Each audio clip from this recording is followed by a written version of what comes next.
Hello, and welcome to UIS Theater's production of William Shakespeare's Twelfth Night. I'm Missy Thibodeau Thompson, Associate Professor of Theater at UIS and Director of this production. As some of you may be aware, last year's production of Twelfth Night was scheduled to open almost exactly 1 year ago. Unfortunately, due to health and safety concerns at the time, that production had to be canceled. However, the theater faculty determined the show must go on, and we determined to produce this production this semester. Our current company includes many of our cast and crew members from last year, along with a handful of students, faculty, staff, and community members who have joined our intrepid team since last February. Keeping everyone's health and safety in mind, we determined it was best to produce this production in a virtual format, and we've been working since February very creatively to present this production in this virtual format. We are thrilled that you have decided to share your time with us from the comfort of your own home, and invite all audience members to join us on April 17th, 18th, 23rd, or 24th for post-viewing discussions with company members via Zoom. The Zoom link information will be on the streaming link where you joined us this evening. For almost 20 years now, UIS Theater has been creating exciting theater productions with our students, faculty, staff, and community members, and we thank you, our audiences, for your continued support. We'd like to encourage you to please click on the blue Donate button on our UIS Theater website, www.uis.edu/theater, and make whatever donation you can to our program. Your generosity will directly help our theater majors and minors with annual scholarships, as well as equipment and supplies to support our students' work in the theater. If you are a prospective student, we invite you to get to know us a little bit better on our website and to contact us about scheduling a scholarship portfolio or audition time slot.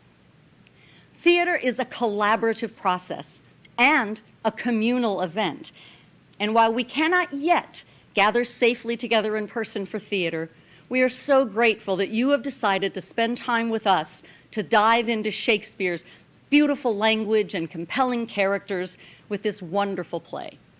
A note, there will be one 5-minute intermission. Usually this is the point where I tell all of you to turn off your cell phones so as not to disturb fellow audience members. However, we realize some of you may be watching this on your cell phones. So sit back, relax, and enjoy the production.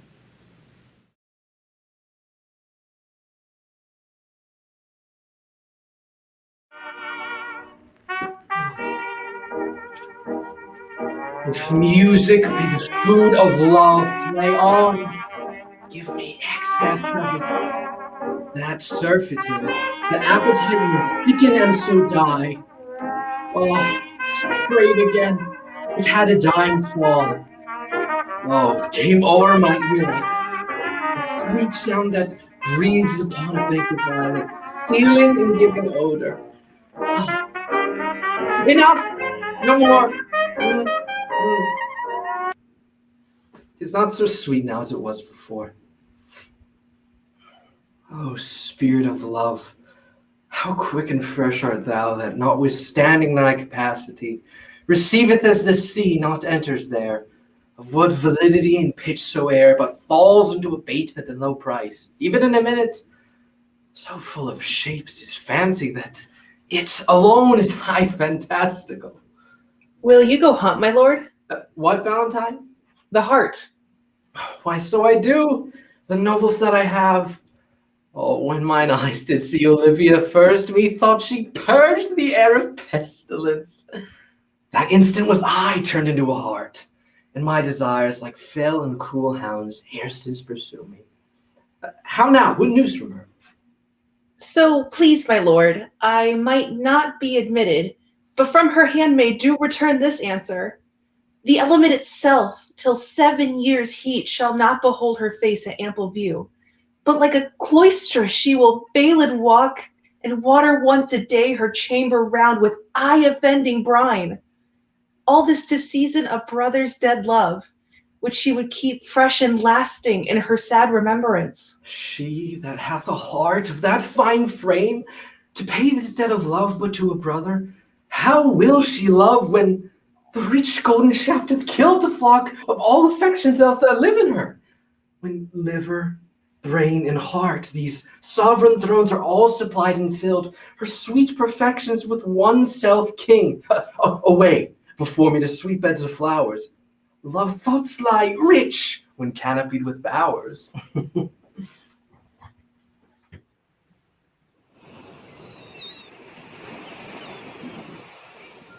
What country, friend, is this? This is Illyria, lady. And what shall I do in Illyria? My brother, he's in Elysium.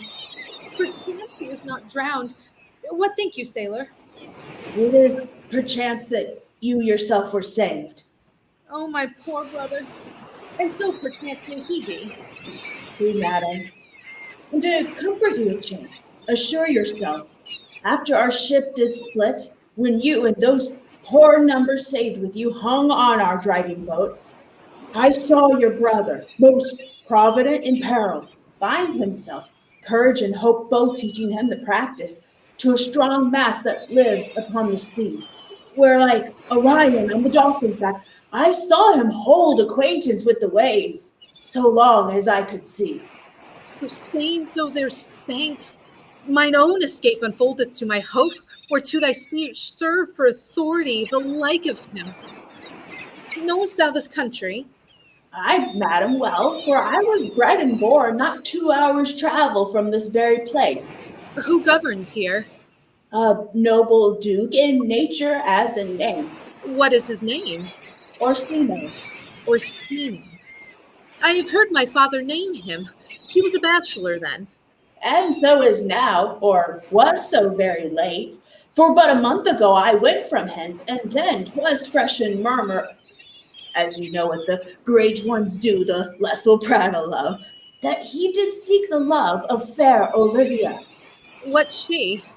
a virtuous maid, the daughter of a count that died some 12 months since, then leaving her in the protection of his son, her brother, who shortly also died, for whose dear love they say she hath abjured the sight and company of men. Oh, that I serve that lady. It might not be delivered to the world till I have made mine own occasion mellow what my estate is. Thou were hard to compass, because she will admit no kind of suit, no, not the Duke's. There's a fair behavior in thee, captain. I prithee, and I'll pay thee bounteously. Conceal me what I am, and be my aid. For such disguise as haply shall become the form of my intent, I'll serve this Duke. Thou shalt present me as an eunuch to him. It may be worth thy pains, for I can sing and speak to him in many sorts of music that will allow me very worth his service. What else mayhap, to time I will commit. Only shape thou thy silence to my wit. Be you his eunuch, and your mute I'll be. When my tongue blabbs, then let mine eyes not see. I thank thee. Lead me on. What a plague means to take my niece's death of her brother thus. I am sure cares an enemy to life. By my troth, Sir Toby, you must come in earlier nights. Your cousin, my lady, takes great exception to your ill hours. Why, let her accept before accepted. Aye, but you must confine yourself within the modest limits of order. Confine? I'll confine myself no finer than I am. These clothes be good enough to drink in, and so be these boots too. And if they be not, let them hang themselves in their own straps. That quaffing and drinking will undo you. I heard my lady talk of it yesterday, and of a foolish knight that you brought in one night here to be her wooer. Who, Sir Andrew Aguecheek? Aye, he. He's as tall as man as any's in Illyria. What's that to the purpose? Why, he has 3,000 ducats a year. Aye, but he'll have but a year in all these ducats. He's a very fool and a prodigal. Further, you'll say so. He plays the viol again, boys, and speaks 3 or 4 languages word for word without book, and hath all the good gifts of nature. He hath indeed. Almost natural. For besides that he's a fool, he's a great quarreler. And, but that he hath the gift of a coward to allay the gust he hath in quarreling, 'Tis thought among the prudent he would quickly have the gift of a grave. By this hand, they are scoundrels and subtractors that say so of him. Who are they? They that add, moreover, he's drunk nightly in your company. With drinking health to my niece, I'll drink to her as long as there's passage in my throat and drink in Illyria. He's a coward and a coistrel to not drink to my niece till his brains turn all the toe like a parish top.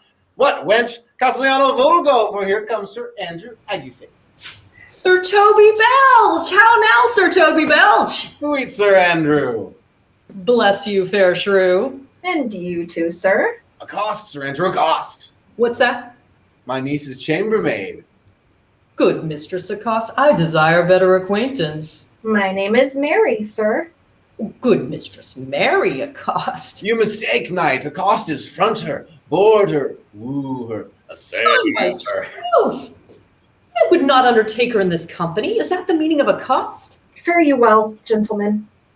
And thou let's so part, Sir Andrew, would thou mightst never draw sword again. And you part so, mistress, I would I might never draw sword again. Fair lady, do you think you have fools in hand? Sir, I have not you by the hand. Marry, but you shall have, and here's my hand. Now, sir, thought is free. I pray you bring your hand to the buttery bar and let it drink. Wherefore, sweetheart, what's your metaphor? It's dry, sir. Why, I think so. I'm not such an ass, but I can keep my hand dry. But what's your jest? A dry jest, sir. Are you full of them? Aye, sir, I have them at my fingers' ends. Mary, now I let go your hand. I am barren. Oh, knight, thou lackst a cup of canary. When did I see thee so put down? Never in your life, I think, unless you see canary put me down.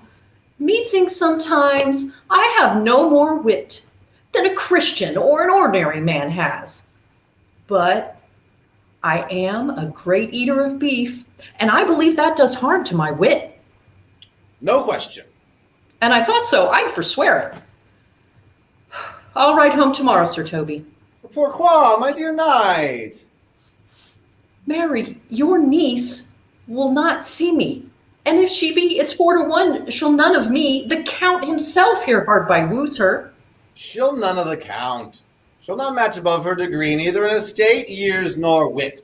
I've heard her swear it. There's life in it, man. I'll stay a month longer. I am a fellow of the strangest mind in the world. I desire in mass and revels, sometimes altogether. Art thou good at these kickshaws as knight?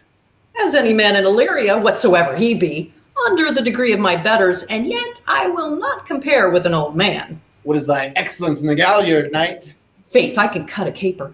I can cut the mutton to it. And I think I have the back trick simply as strong as any man in Illyria. Shall we set about some revels? What shall we do else? Were we not born under Taurus? Taurus, that's sides and heart. No, sir, it is legs and thighs. Let me see thee caper. Higher! Excellent! If the Duke continue these favors towards you, Cesario, you are like to be much advanced. He hath known you but 3 days, and already you are no stranger. You either fear his humor or my negligence that you call in question the continuance of his love. Is he inconstant, sir, in his favors? No, believe me. I thank you. Here comes the Count. Who saw Cesario, ho? On your attendance, my lord, here. Stand you a while aloof. Cesario, thou know'st no less but all. I have unclasped to thee the book, even of my secret soul. Therefore, good youth, address thy gate unto her. Be not denied access. Stand at her doors and tell them, there thy fixed foot shall grow till thou have audience. Sure, my noble lord. If she be so abandoned to her sorrow as it is spoke, she never will admit me. Be clamorous and leap all civil bounds rather than make unprofited return. Say I do speak with her, my lord. What then? Oh, then unfold the passion of my love. Surprise her with discourse of my dear faith. Shall become thee well to act my woes. She will attend it better in thy youth than in a nuncio's of more grave aspect. I think that's so, my lord. Dear lad, believe it, for they shall yet belie thy happy years that say thou art a man. Diana's lip is not more smooth and ruby as thy small pipe is the maiden's organ, shrill and sound, and all is semblative a woman's parts. I know the constellation is right out for this affair. Prosper well in this, and thou shalt live as freely as thy lord to call his fortunes thine. I will do my best to rule your lady. Yet a barful strife, whoe'er I woo myself would be his wife. Nay, either tell me where thou hast been, or I will not open my lips so wide as a bristle may enter in way of thy excuse. My lady will hang thee for thy absence. Let her hang me. He that is well hanged in this world needs to fear no colors. Make that good. She shall see none to fear. A good Lenten answer. I can tell thee where that saying was born of, I fear no colors. Where, good Mistress Mary? In the wars, and that may you be bold to say in your foolery. Well, God give them wisdom that have it, and those that are fools, let them use their talents. Yet you will be hanged for being so long absent. Or to be turned away, is not that as good as a hanging to you? Many a good hanging prevents a bad marriage, and for turning away, let summer bear it out. Peace, you rogue, no more of that. Here comes my lady. Make your excuse wisely. You are best. Wit, and be thy will, put me into good fooling. Those wits that think they have thee do very oft prove fools, and I that am sure I lack thee may pass for a wise woman. For what says Quinopolus? Better a witty fool than a foolish wit. God bless thee, lady. Take the fool away. Do you not hear, fellow? Take away the lady. Go to.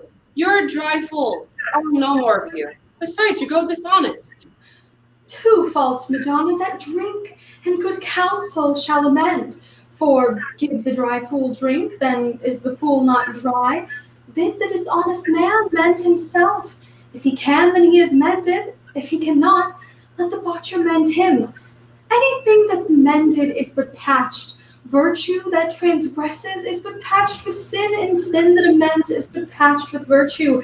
If this simple syllogism will serve, so. If it will not, what remedy? As there is no true couple but calamity, so beauty's a flower. The lady bade take away the fool. Therefore, again, I say, take her away. Fool, I bade them take away you. This prison in the highest degree. Lady, calculus non facit monicum. That's as much to say as I wear not motley in my brain. Good Madonna, give me leave to prove you a fool. Can you do it?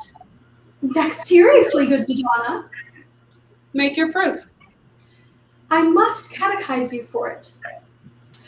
Good my mouse of virtue, answer me. Well, fool, for want of other idleness, I'll bide your proof. Good Madonna, why mournest thou? Good fool, for my brother's death. I think his soul is in hell, Madonna. I know his soul is in heaven, fool. The more fool, Madonna, to mourn for your brother's soul being in heaven. Take away the fool, gentlemen. What think you of this fool, Malvolio? Doth she not mend? Yes, and shall do till the pangs of death shake her. Infirmity that doth decay the wise doth ever make the better fool. God send you, sir, a speedy infirmity for the better increasing your folly. Sir Toby will be sworn that I am no fox, but he will not pass word for tuppence that you are no fool. How say you to that, Malvolio? I marvel your ladyship takes delight in such a barren rascal. I saw her put down the other day, by an ordinary fool with no more brain than a stone. Unless you laugh and minister occasion to her, he is gagged. I protest, I take these wise ones that crow so at this set kind of fool no better than the fool's zanies. Oh, you are sick of self-love, Marvelio, and taste with a distempered appetite. To be generous, guiltless, and free of disposition is to take those things for bird bolts that you deem cannon bullets. There is no slander in an allowed fool, though he do nothing but rail, nor no railing in a known discreet man, though he do nothing but reprove. Now Mercury endue thee with leasing, for thou speakst well of fools. Madam, there is at the gate a young gentleman much desires to speak with you. From the Count Orsino, is it? I know not, madam. 'Tis a fair young man and well attended. Who of my people hold him in delay? Sir Toby, madam, your kinsman. Fetch him off, I pray you. He speaks nothing but madmen. Fie on him. Go you, Malvolio. If it be suit from the Count, I am sick or not at home. What you will to dismiss it? Now you see, clown, how your fooling grows old and people dislike it. Thou hast spoke for us, Madonna, as if thy eldest son should be a fool, whose skull Jove crammed with brains, for here he comes. One of thy kin has a most weak pia mater. By mine honor, half drunk. What is he at the gates, cousin?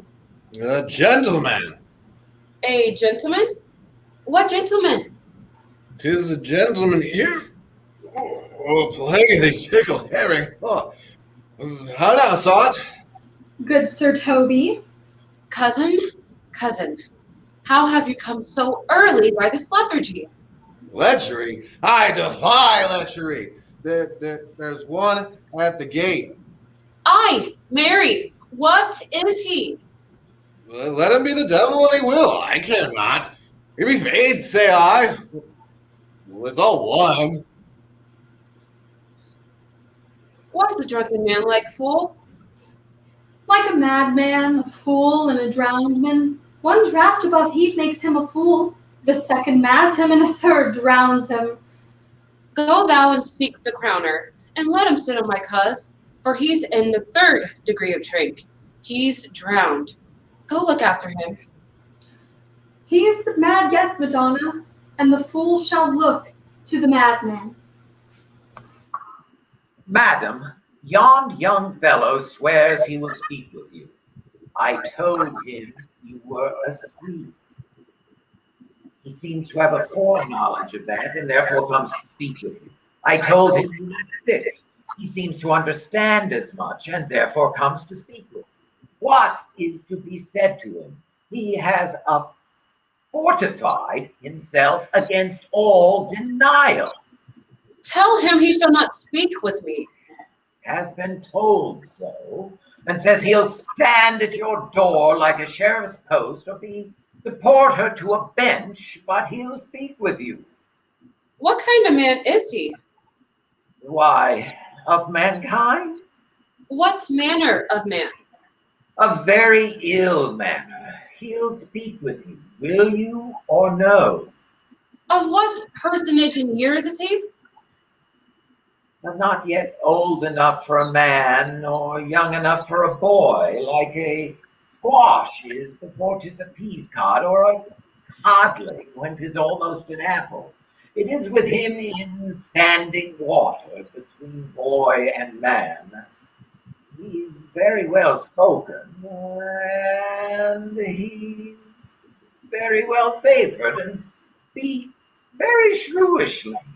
One would think his mother's milk were scarce out of him. Let him approach.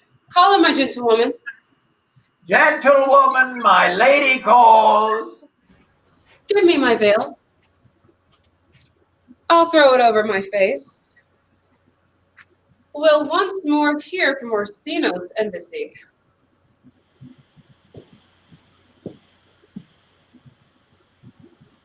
The honorable lady of the house. Which is she? Speak to me. I shall answer for her. Your will? Most radiant, exquisite, and unmatchable beauty. I pray you, tell me if this be the lady of the house, for I never saw her. I would be loath to cast away my speech, for besides that it is excellently well penned, I've taken great pains to con it. Good beauties, let me sustain no scorn. I am very comfortable even to the least sinister usage. Whence came you, sir?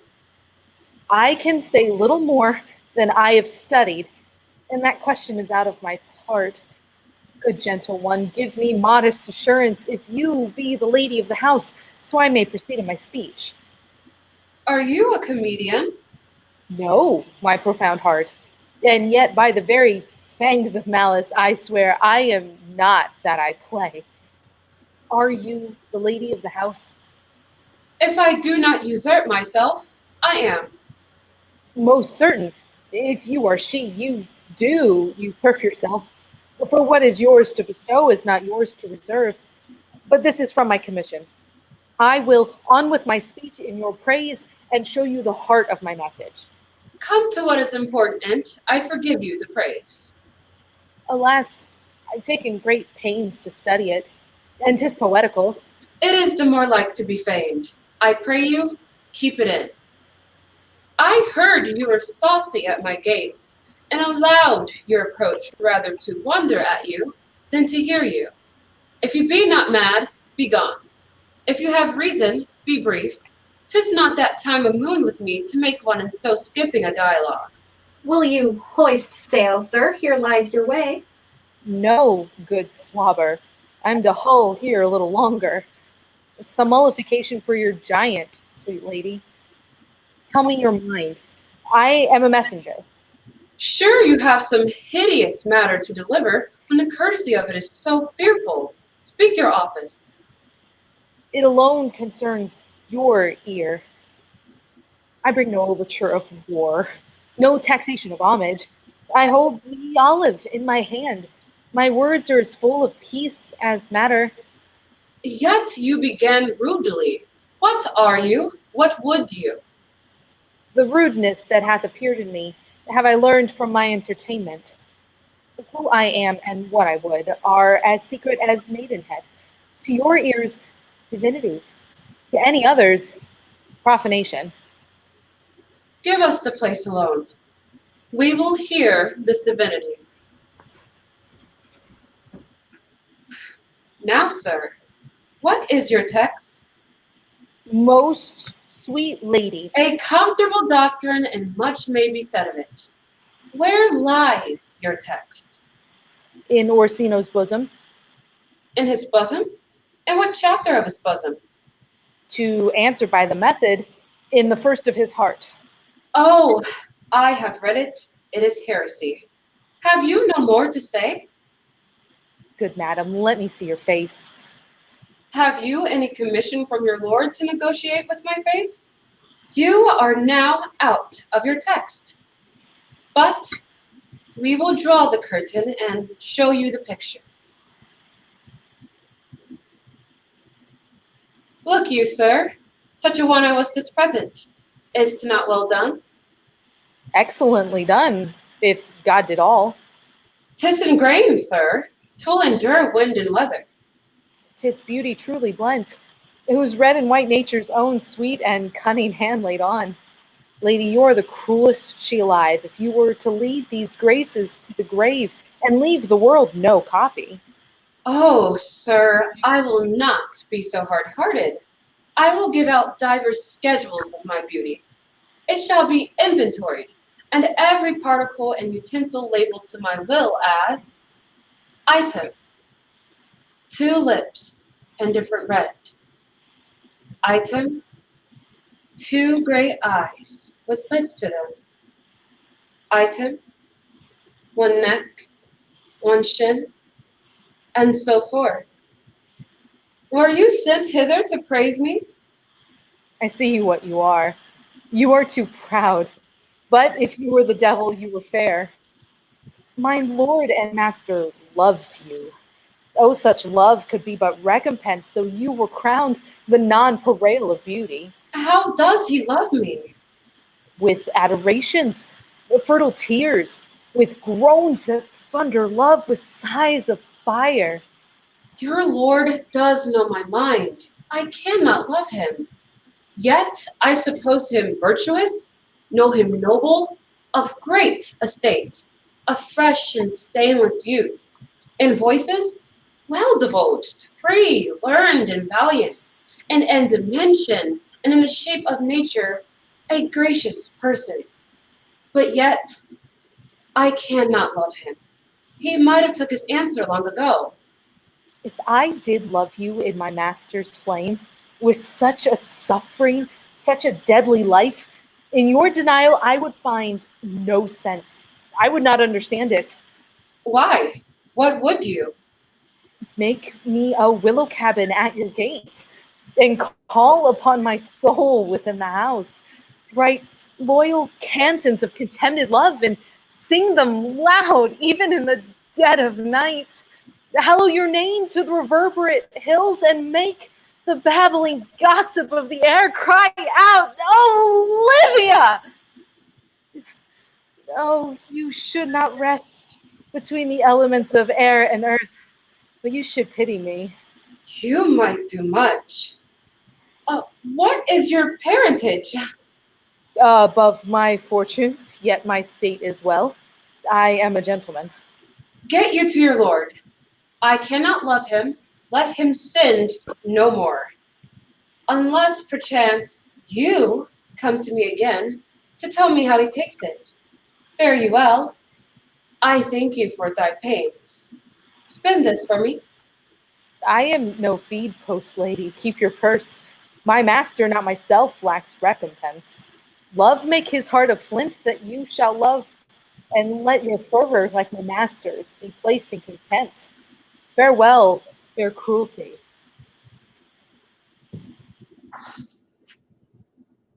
What is your parentage? Above my fortunes, yet my state is well. I am a gentleman. Oh, be sworn thou art! Thy tongue, thy taste, thy limbs, actions and spirits do give thee fivefold blazon. Not too fast. Soft, soft. Unless the master were the man. How now? Even so quickly may one catch the plague. Methinks I feel this youth's perfections with an invisible and subtle stealth to creep in at mine eyes. Well, let it be. What ho, Malvolio? Here, madam, at your service. Run after that same peevish messenger, the county's man. He left this ring behind him.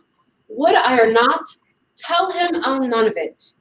Desire him not to flatter with his lord, nor hold him up with hopes. I am not for him. If that the youth will come this way tomorrow, I'll give him reasons for it. Hi thee, Malvolio. Madam, I will. I know not what, and fear to find mine eye too great a flatterer for my mind. Fate, show thy force. Ourselves we do not owe. What is decreed must be, and be this so.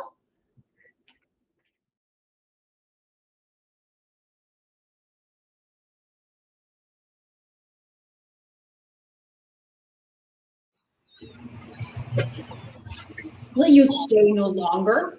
Nor will you not that I go with you. By your patience, no. My stars shine darkly over me. The malignancy of my fate might perhaps distemper yours.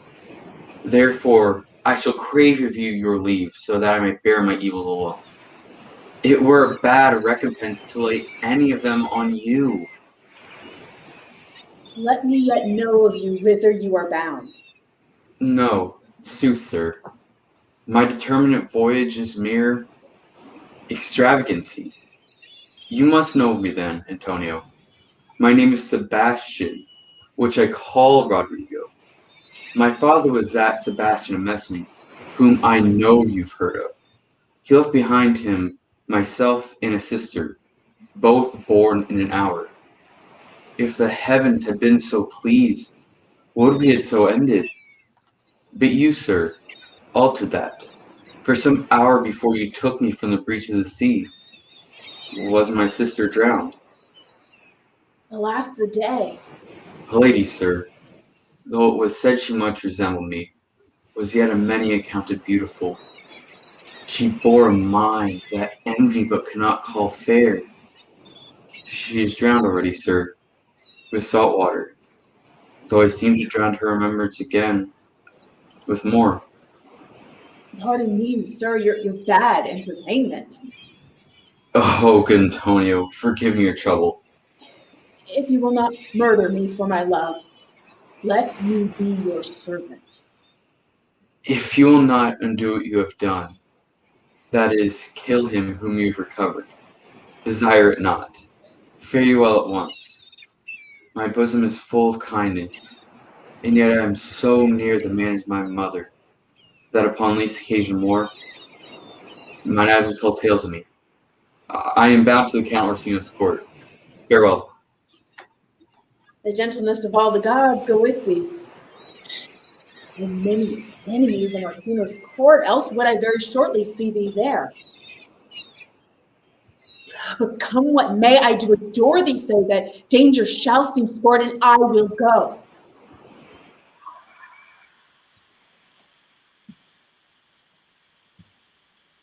Were not you even now with the Countess Olivia? Even now, sir. On a moderate pace I have since arrived but hither. She returns this ring to you. You might have saved me my pains to have taken it away yourself. She adds that you should not return and should put your lord on desperate assurance he will none of him. She adds, moreover, that you should never be so hearty as to come again in his affairs, unless it be to report his taking of this. Receive it so. She took the ring of me. I'll none of it. Come, sir, you peevishly threw it at her, and her will is it be so returned.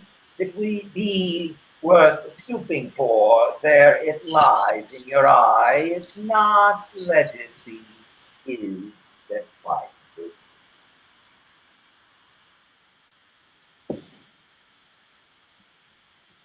I left no ring with her. What means this lady? Fortune forbid my outside have not charmed her. She made good view of me. Indeed, so much that methought her eyes had lost her tongue. For she did speak and starts distractedly. She loves me. Sure. The cunning of her passion invites me in this churlish messenger. None of my lord's ring? Why, he sent her none. I am the man. If it be so, as 'tis. Poor lady, she were better love a dream. Disguise, I see thou art a wickedness, wherein the pregnant enemy does much. How easy is it for the proper false in women's waxen hearts to set their forms? Alas, our frailty is the cause, not we. For such as we are made of, such we be. What will become of this? My master loves her dearly, and I, poor monster, fond as much on him, and she, mistaken, seems to dote on me. How will this fadge? As I am man, my state is desperate for my master's love. As I am woman, now alas the day. What thriftless sighs will poor Olivia breathe? O time, thou must untangle this, not I. It is too hard a knot for me to untie. Approach, Sir Andrew. Not to be a bed after midnight is to be up at times. Nay, by my troth, I know not, but I know to be up late is to be up late. Thou art a scholar. Let's therefore eat and drink. Marry, and I say, a stoup of wine. Here comes the fool of faith. How now, my hearts? Did you never see the picture of we three? Welcome, ass. Now let's have a catch. By my troth, the fool has an excellent breast. I had rather than 40 shilling I had such a leg and so sweet a breath to sing as the fool has. In sooth, thou was in very gracious fooling last night, when thou spoke of Pygorgamitis of the Vapians passing the equinoctial of the Quavis. 'Twas very good, i' faith. I sent thee sixpence for thy leman, hadst it? I did in petticoats thy gratillity, for Malvolio's nose is no whipstock, my lady has a white hand, and the myrmidons were no bottle ale houses. Excellent. This is the best fooling when all is done. Now a song. Come on. There's sixpence for you. Let's have a song. Would you have a song of love or a song of good life? A love song. A love song. I care not for good life. Oh, mistress mine, where are you roaming? Oh, stand here, your true love's calling, that can sing above high and low. Trip no further, pretty sweeting, journeys end in lovers' meeting. Every wise man's son doth know. Excellent. Good of faith. Good. What is love? 'Tis not hereafter. Present mirth hath present laughter. What's to come is still unsure. In delay there lies no plenty. Then come kiss me, sweet and 20. Youth's stuff will not endure. Very good of faith. A mellifluous voice as I am true knight. A contagious breath. Very sweet and contagious of faith. To hear by the nose is dulcet in contagion. But shall we not make the welkin dance indeed? Shall we not rouse the night owl in a catch that will draw 3 souls from one weaver? Shall we do that? And you let me, let's do it. I am dog at a catch. By Our Lady, sir, and some dogs will catch well. Most certain. Let our catch be, thou knave. Hold thy peace, thou knave knight. I shall be constrained to call thee knave knight. 'Tis not the first time I've constrained one to call me knave. Begin, fool. It begins, hold thy peace. I shall never begin if I hold my peace. Good. Come, begin. Hold thy peace, thou knave. Hold thy peace. Hold thy peace, thou knave. Hold thy peace. Do you keep here? My lady have not called up her steward Malvolio and then have turned you out of doors. Never trust me. My lady's a Cation. We are politicians. Malvolio's a pagorancy. 3 merry men be we. Am not I consanguineous? Am I not of her blood? Tilly Valley, lady. There dwelt a man in Babylon, lady. Oh, beshrew me the knight's an admirable fooling. He does well enough if he be disposed, and so do I too. He does it with a better grace, yet I am more natural. Oh, the 12th day of December. Please! My masters, are you mad or what are you? Have you no wit, manners, nor honesty, but to gabble like tinkers at this time of night? Would you make an alehouse of my lady's house, that you squeak out your cosiers, catches with no mitigation or remorse of voice? Is there no respect for person, place, or time in you? We did keep time, sir, in our catches. Snack up! Sir Toby, I must be round with you. My lady bade me tell you that though she harbors you as her kinsman, she is nothing allied with your offenses. If you can separate yourself from your misdemeanors, you are welcome to the house. If not, and it would please you to leave her, he is very willing to bid you farewell. Farewell, dear heart, since I must Nay, be good gone. Toby! His eyes do show his days are almost done. But I will never die. Sir Toby, there you lie. This is very much to your credit. Shall I bid him go? What and if you do? Shall I bid him go and spare not? Oh no, oh, you dare not. Out of time, sir. You lie.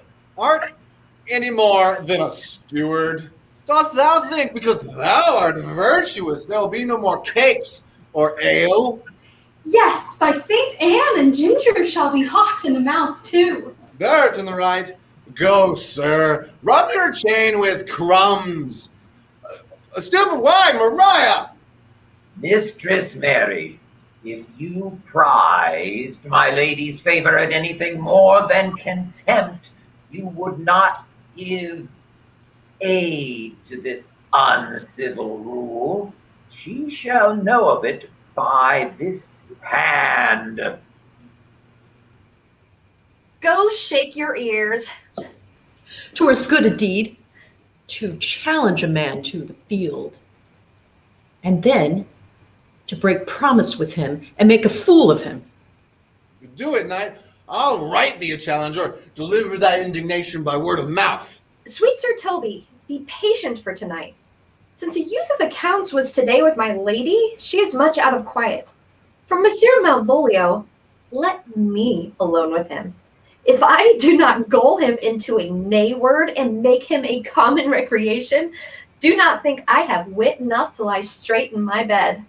I know I can do it. Possess us, tell us something of him. Marry, sir, sometimes he is a kind of Puritan. Oh, if I thought that, I'd beat him like a dog. What, for being a Puritan? Thy exquisite reason, dear knight? I have no exquisite reason for it, but I have reason good enough. The devil, a Puritan that he is, or anything constantly but a time pleaser, an affectioned ass that can't state without book and utters it by great swaths, the best persuaded of himself, so crammed, as he thinks, with excellencies, that it is his grounds of faith that all that look on him love him. And on that vice in him will my revenge find a notable cause to work. What wilt thou do? I will drop in his way some obscure epistles of love, wherein by the color of his beard, the shape of his leg, the manner of his gait, the expression of his eye, forehead, and complexion, he shall find himself most feelingly personated. Excellent. I am right, very like my niece, your niece, my lady. On a forgotten matter, we can hardly make distinction of our hands. Oh, excellent. I smell a device. I have it in my nose, too. He shall think by the letters thou wilt drop that they come from my lady, and she's in love with him. So my purpose is indeed a horse of that color? And a horse now would make him an ass. Ass, I doubt not. Oh, 'twill be admirable. Sport royal, I warrant you. I know my physic will work with him. I will plant you two and let the fool make a third where he shall find the letter. Observe his construction of it. For this night, to bed and dream on the event. Farewell. Good night, Penthesilea. Before me, she's a good wench. She's a beagle true bred, and one that adores me. What of that? I was adored once, too. Let's to bed, knight. Thou hast need send for more money. If I cannot recover your niece, I am a foul way out. If thou hast her not in the end, call me cut. If I do not, never trust me. Take it how you will. Come, I'll go burn some sack. 'Tis too late to go to bed now. Come night, come night.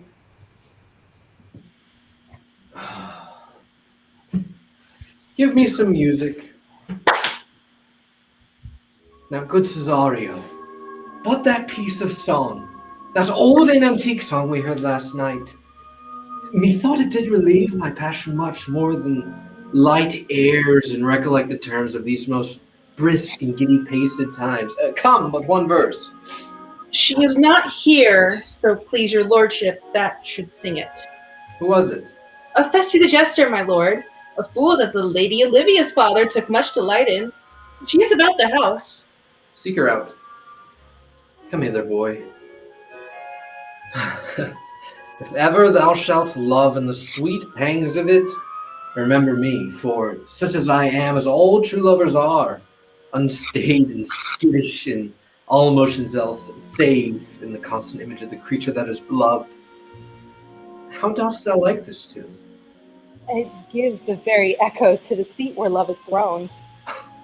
Thou dost speak masterly, my life upon. Young though thou art, thine eye hath stayed upon some favor that it loves. Hath it not, boy? A little by your favor.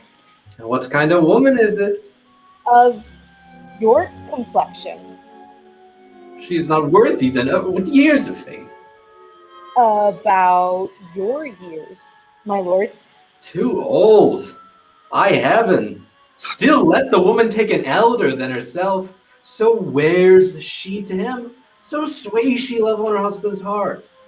For, boy, however we do praise ourselves, our fancies are more giddy and infirm, more long wavering, sooner lost and worn than women's are. I think it well, my lord.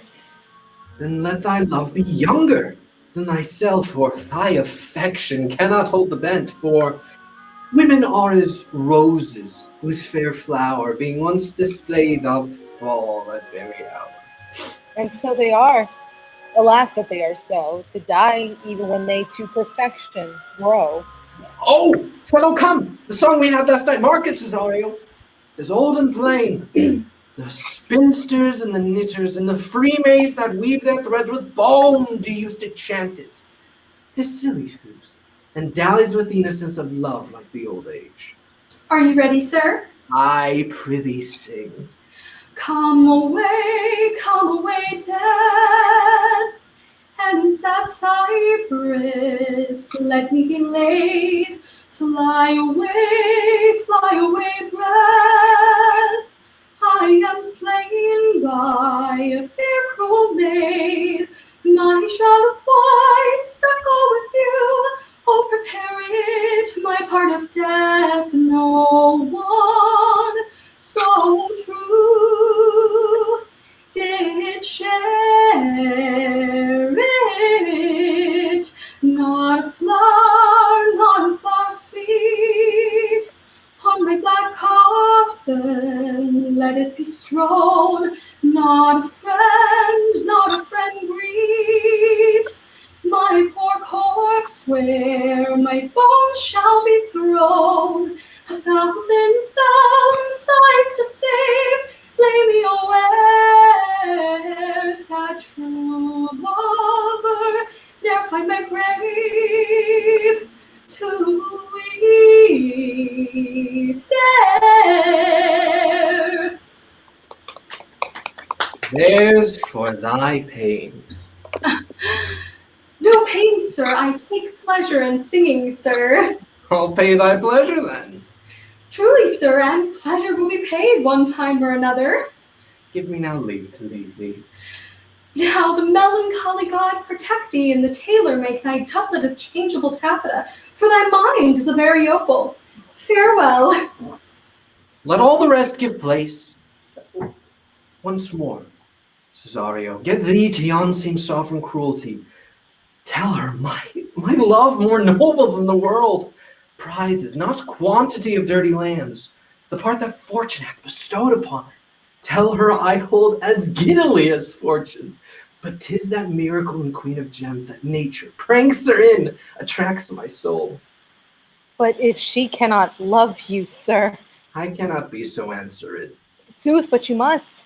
Say that some lady, as perhaps there is, have for your love as great a pang of heart as you have for Olivia. You cannot love her.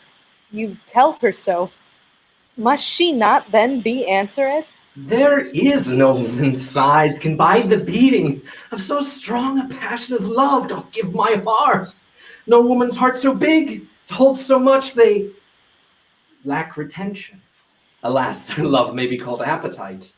No motion of the liver, but the palate that suffers surfeit's cloyment and revolt. But mine is all as hungry as the sea and can digest as much. Make no compare between that love a woman can bear me and that I owe Olivia. Aye, but I know Dost thou know? too well what love women to men may owe. In faith, they are as true of heart as we.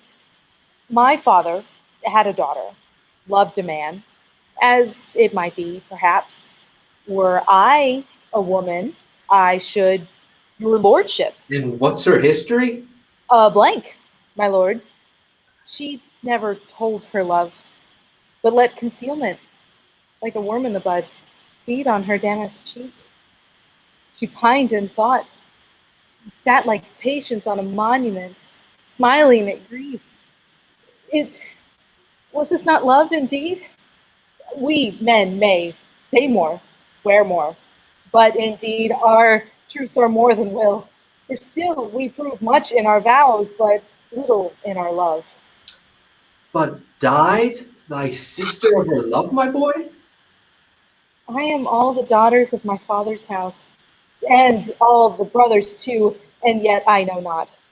Sir, shall I to this lady? Aye, that's the theme. To her in haste. Give her my favor. Tell her my love can give no place, bide no delay. Come thy ways, Signor Fabian. Nay, I'll come. If I lose a scruple of this sport, let me be boiled to death with melancholy. Would thou not be glad to have the miserly, rascally sheep-biter come by some notable shame? I would exult, man. You know he brought me out of favor with my lady about a bear baiting here. To anger him, we'll have the bear again, and we'll fool him black and blue, shall we not, Sir Andrew? And we do not, it is pity of our lives. Here comes the little villain. How now, my medal of India? Get you all three into the box tree. Malvolio's coming down this walk. He has been yonder the sun practicing behavior to his own shadow this half hour. Observe him for the love of mockery, for I know this letter will make a contemplative idiot of him. Close, in the name of jesting. Lie thou there, for here comes the trout that must be caught with tickling. 'Tis but fortune, all 'tis fortune. Maria once told me she did affect me, and I've heard her come thus near herself that should she fancy it should be one of my complexion. Besides, she uses me with the utmost respect than anyone else who follows her. What should I think of? Here's an overweening rogue. Oh, peace. Contemplation makes a rare turkey cock of him. How he jets under his advanced plumes. Slight, I could so beat the rogue. Peace, I say. To be Count Malvolio. Oh, rogue. Pistol him. Peace, peace. There is an example for it. The Lady of Strakey married the yeoman of the wardrobe. Fie on him, Jezebel. Oh, peace. Now he's deeply in. Look how imagination blows him. Having been 3 months married to her, sitting in my state, Low for a stone bow to hit him in the eye. calling my officers to me, in my branched velvet gown, having come from a daybed where I left Olivia sleeping. Fire and brimstone. Oh, peace, peace. And then to have the humor of state And after a demure travel of regard, telling them I know my place as I would they should do theirs, to ask for my kinsman Toby. Bolts and shackles. Peace, peace, peace. Now. I extend my hand thus, quenching my familiar smile with an austere regard of control, Does not Toby take you blow with the lips then? saying, Cousin Toby, my fortunes having cast me upon your niece, give me this prerogative of speech. What? What? You must amend your drunkenness. Out, scab. Nay, patience, or we break the sinews of our plot. Besides, you waste the treasure of your time with a foolish knight. That's me, I warrant you. One Sir Andrew. I knew 'twas I, for many do call me fool. Why, what employment is this? Now is the woodcock near the gin. Oh, peace, and let the spirit of humor's intimate reading aloud to him. By my life, this is my lady.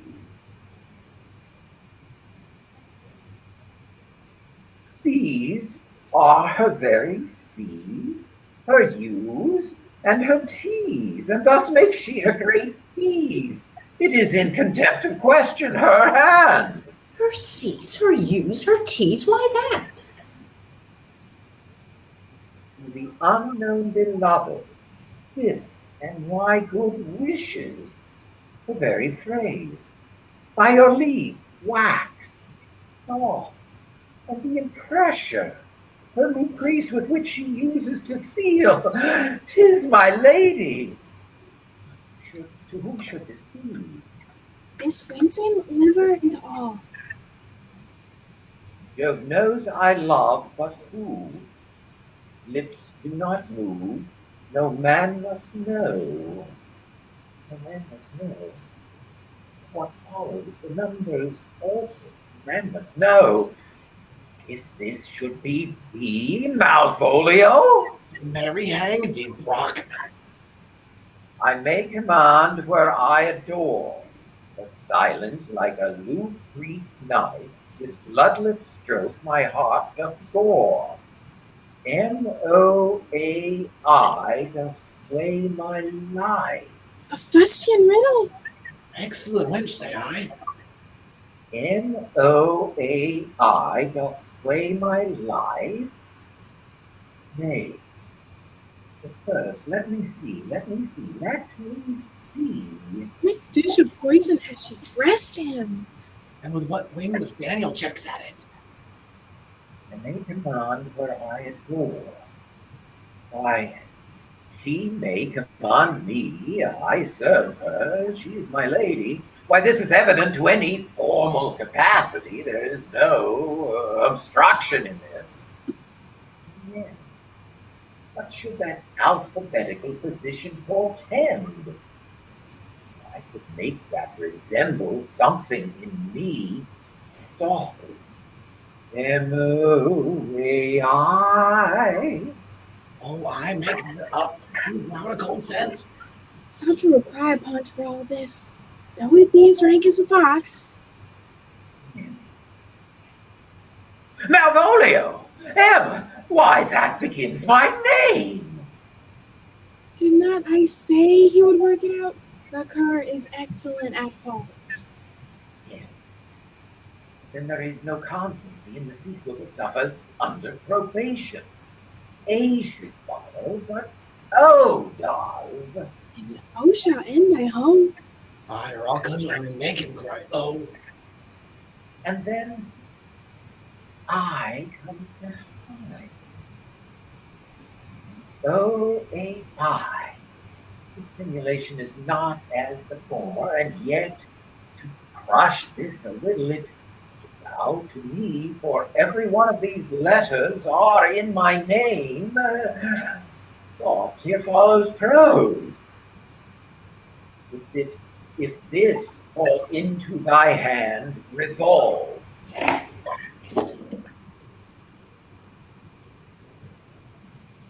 In my stars I am above thee, but be not afraid of greatness.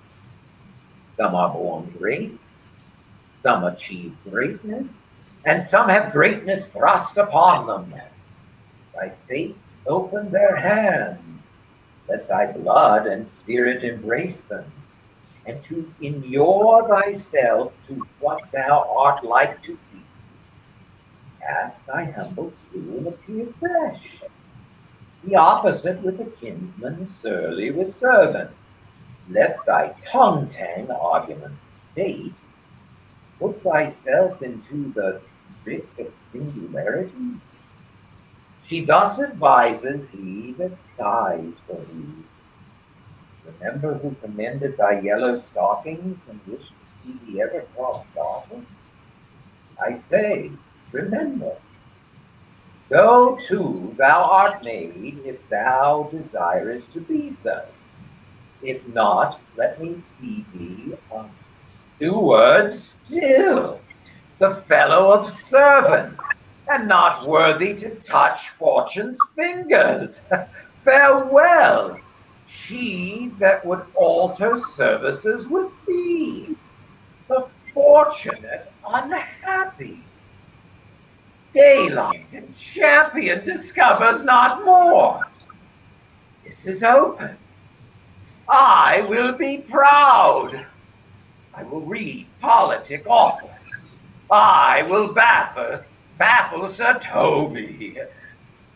I will wash off gross acquaintance. I will be point devise the very man. I do not now fool myself to let imagination jade me. For every reason excites to this, that my lady loves me. She did command my yellow stockings of late. She did praise my leg being cross-gartered. And in this she manifests herself to my love, and with a kind of injunction drives me to these habits of her liking. Oh, I thank my stars. I am happy.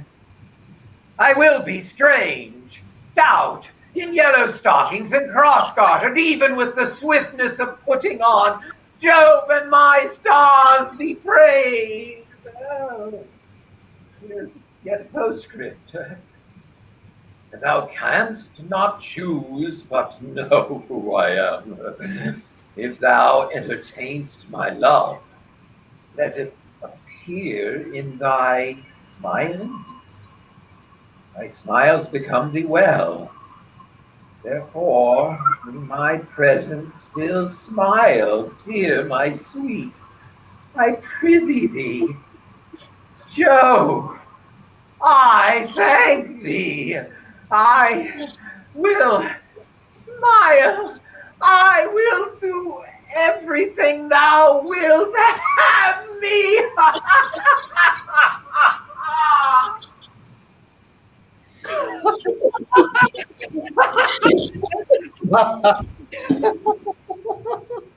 I will not give my part of this sport for a pension of thousands to be paid from the Sophie. I could marry this wench for this device. So could I, too. And ask no other dowry of her but such another jest. Nor I neither. Here comes my noble gold catcher. Thou hast put him in such a dream that when the image of it leaves him, he must run mad. Nay, but say true, does it work upon him? Like Agua with the midwife. If you will then see the fruits of the sport, mark his first approach before my lady. He will come to her in yellow stockings, and 'tis a color she abhors, and cross-gartered of fashion she detests, and he will smile upon her, which will now be so unsuitable to her disposition, being addicted to a melancholy as she is, that it cannot but turn him into a notable contempt. If you will see it, follow me. To the gates of Tartar, thou excellent devil of wit! I'll make one too.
And my shadow rolling down the avenue. Me and my shadow, not a soul to tell our troubles to. And when it's 12 o'clock, we climb the stairs. We never knock, for nobody's there. Just me and my shadow, all alone and feeling blue.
Who's that coming down the street?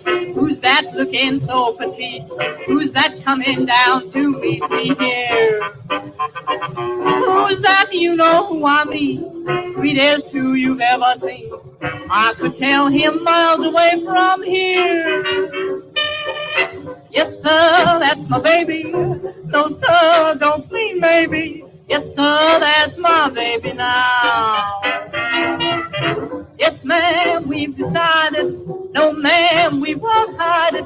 Yes, ma'am, you're invited now. By the way, oh, by the way, when we reach the preacher, I'll say we're feeling. Yes, sir, that's my baby. No, sir, don't mean maybe. Yes, sir, that's my baby now.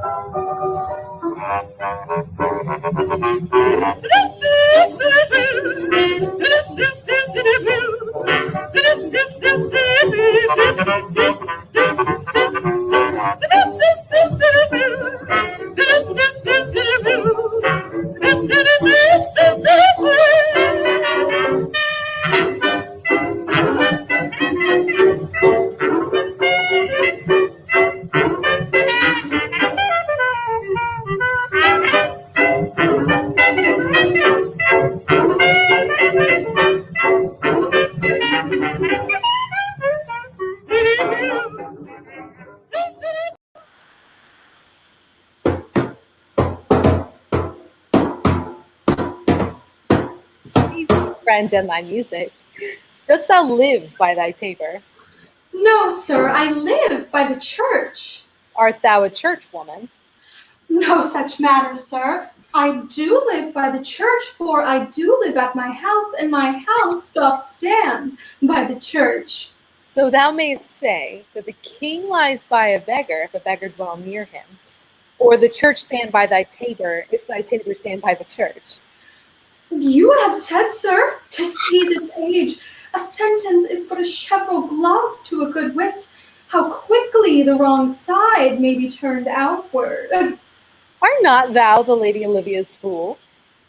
No, indeed, sir. The Lady Olivia has no folly. She will keep no fool till she be married, and fools are as husbands, as pilchers are to herrings.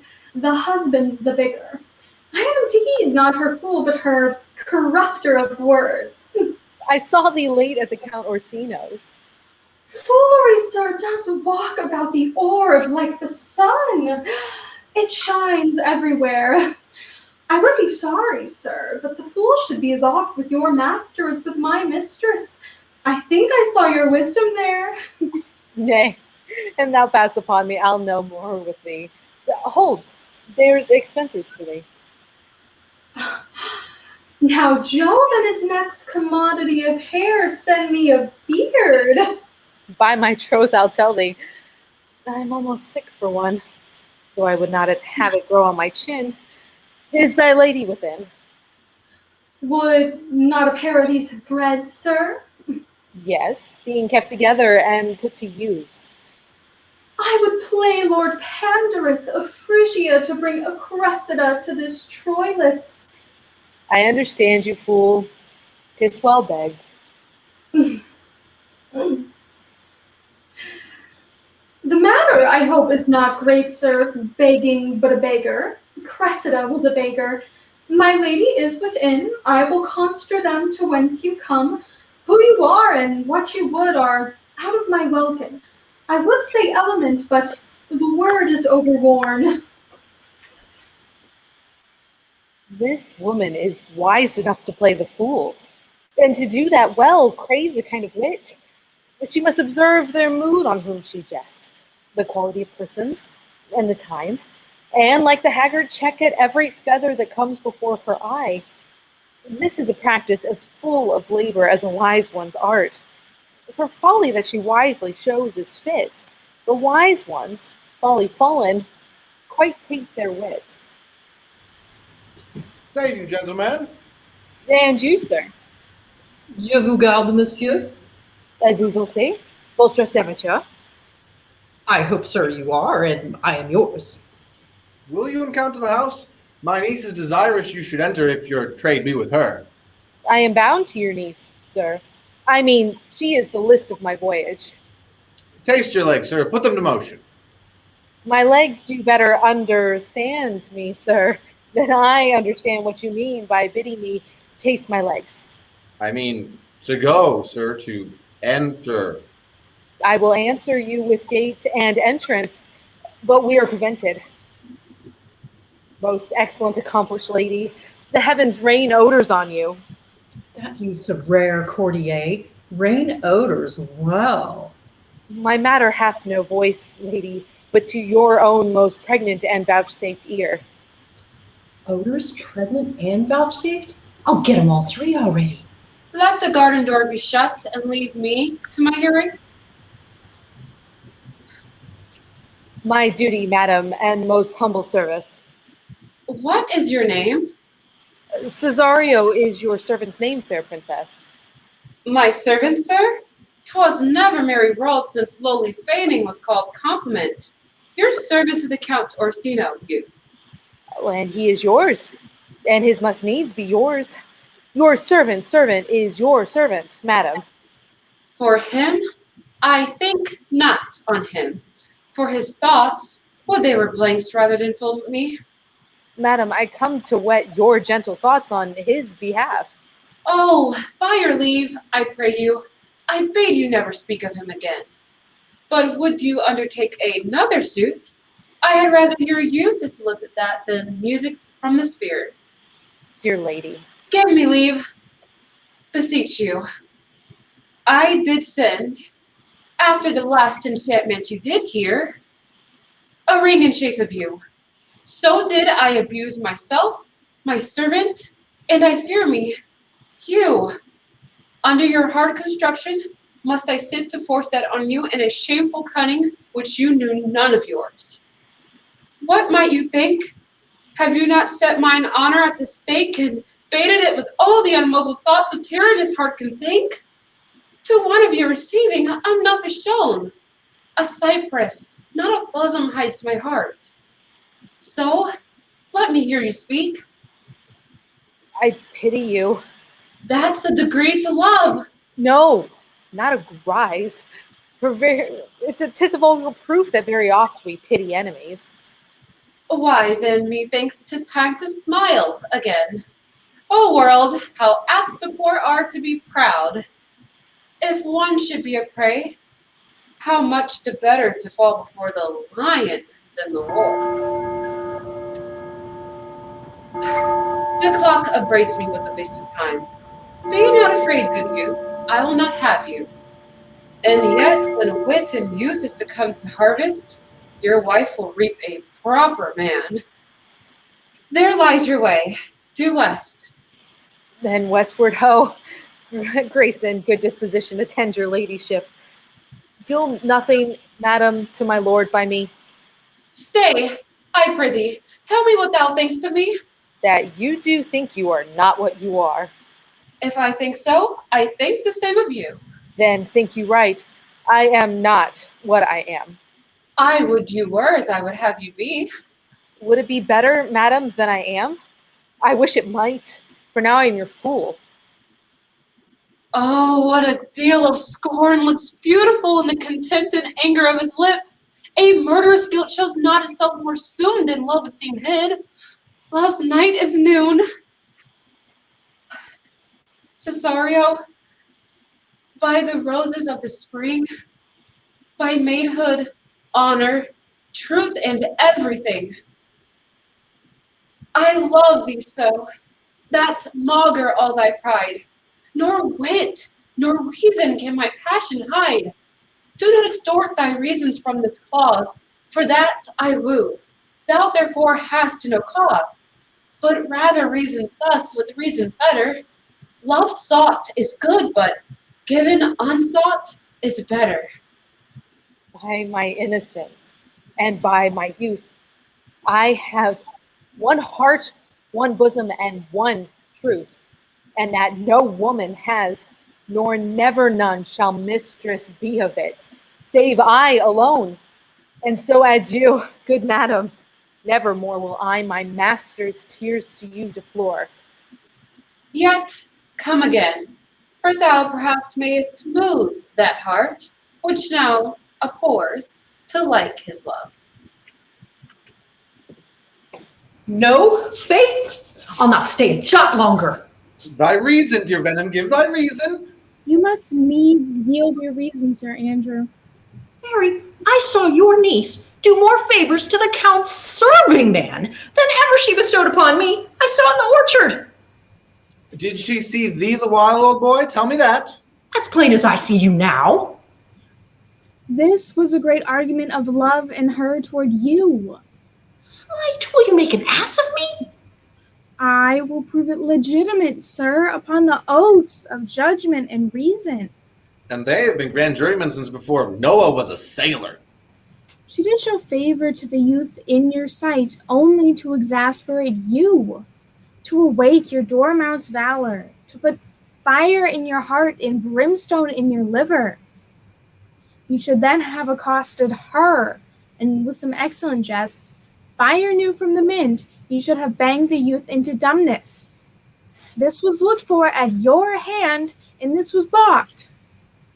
The double guilt of this opportunity you let time wash off, and you are now sailed into the north of my lady's opinion, where you will hang like an icicle on a Dutchman's beard, unless you do redeem it by some laudable attempt, either of valor or policy. And be anyway, it must be with valor, for policy I hate. I'd as lief be a brownist as a politician. Why then build me thy fortunes on basis of valor? Challenge me the Count's youth to fight with him. Hurt him in 11 places. My niece shall take note of it. And assure thyself, there is no love broker in the world can more prevail in man's commendation with woman than report of valor. There is no way but this, Sir Andrew. Will either of you bear me a challenge to him? Go, write it in a martial hand. Be cursed and brief. It is no matter how witty, so let it be eloquent and full of invention. Taunt him with a license of ink. Go about it. Let there be gall in thy ink, though thou use a goose pen. No matter. About it. Where shall I find you? We'll call thee at the cubiculo. Go. This is a dear mannequin to you, Sir Toby. I have been dear to him, lad, some 2,000 strong or so. We shall have a rare letter from him, but you'll not deliver it? Never trust me then. And by all means, stir the youth on to answer. I think Oxon and Wainwright cannot hail them together. For Andrew, if he were to be opened and you find so much blood in his liver as would clog the foot of a flea, I'll eat the rest of the anatomy. And his opposite, the youth, bears in his visage no great presage of cruelty. Well, look where the youngest friend of mine comes. If you desire the spleen and will laugh yourselves into stitches, follow me. Yon goal Malvolio is turned heathen. A very renegado, for there is no Christian that means to be saved by believing rightly can ever believe such impossible passages of grossness. He's in yellow stockings. And cross-gartered. Most villainously, like a pedant that keeps a school in the church. I have dogged him like his murderer. He does obey every point of the letter that I dropped to betray him. He does smile his face into more lines than is in the new map with the augmentation of the Andes. You have not seen such a thing as 'tis. I can hardly forbear hurling things at him. I know my lady will strike him. If she do, he'll smile and take for a great favor. Come, bring us where he is.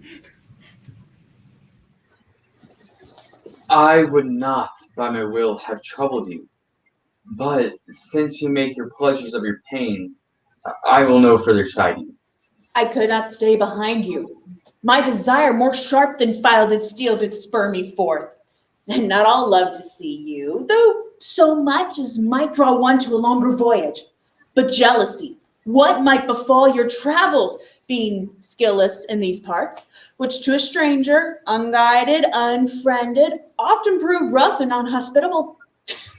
The rather by these arguments of fear, my willing love set forth in your pursuit. My kind Antonio, I can no other answer but make thanks, and ever thanks, and off good terms shuffled off with such uncurrent pay. But were my word as conscience firm, you should find better dealing. What's to do? Shall we see the relics of this town? Tomorrow, sir, best first go see your lodging. I am not weary, and 'tis long till night. I pray you, let us satisfy our eyes with the memorials and the things of fame that do renown this city. Would you pardon me? I do not without danger walk these streets. Once in a sea fight against the Count, his galleys, I did some service of such note indeed that were I taken here, it would scarce be answered. Be like you slew a great number of people? The offense is not of such a bloody nature, albeit the quality of the time and quarrel might well have given us bloody argument. It might have since been answered in repaying what we took for them, which for traffic's sake most of our city did. Only myself stood out. For which, if I be lapsed in this place, I shall pay dear. Do not then walk too open. It doth not fit me. Hold, sir. Here's my purse. In the south suburbs, at the Elephant is best to lodge. I will bespeak our diet while you beguile the time with and feed your knowledge and viewing of the town. There shall you have me. Why I your purse? Aptly your eye shall light upon some toy you have desire to purchase, and your stores, sir, I think are not for idle markets. I'll be your purse bearer and leave you for an hour. To the elephant. I do remember. I have sent after him. He says he'll come. How shall I feast him? What bestow of him? For youth is bought, more often begged or borrowed. I speak too loud. Where's Malvolio? He is sad and civil and suits well for a servant of my fortunes. Where is Malvolio? He's coming, madam, but in a very strange manner. He is sure possessed, madam. Why? What's the matter? Does he rave? No, madam, he does nothing but smile. Your ladyship were best to have some guard about you if he come, for sure. The man is tainted in his wits.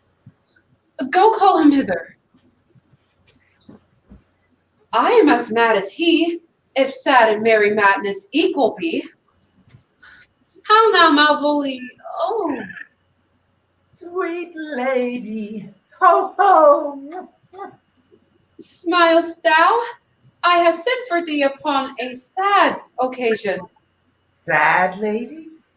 I could be sad. This causes some obstruction of the blood, this cross-gartering, but what of that? It is with me as the very true sonnet, please one, please all. Why, how dost thou? What's the matter with thee? Not black in my mind, though yellow in my stockings. It did come to his hands, and commands must be executed. Wilt thou go to bed, Malvolio? I think we know the sweet Roman hand. To bed? My sweetheart, and I'll come to thee. God comfort thee.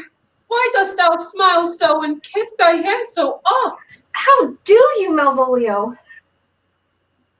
Yes, at your request, nightingales answer doors. Why appear you with this ridiculous boldness before my lady? Be not afraid of greatness. Was well writ. What meanst thou by that, Malvolio? Some are born great. Huh? Some achieve greatness. What sayest thou? And some have greatness thrust upon them. Heaven restore thee! Remember who commended thy yellow stockings, Thy yellow stockings? and wished to see thee cross-gartered. Cross-gartered? Go to, thou art made, if thou desirest to be so. Am I made? If not, let me see thee a servant still.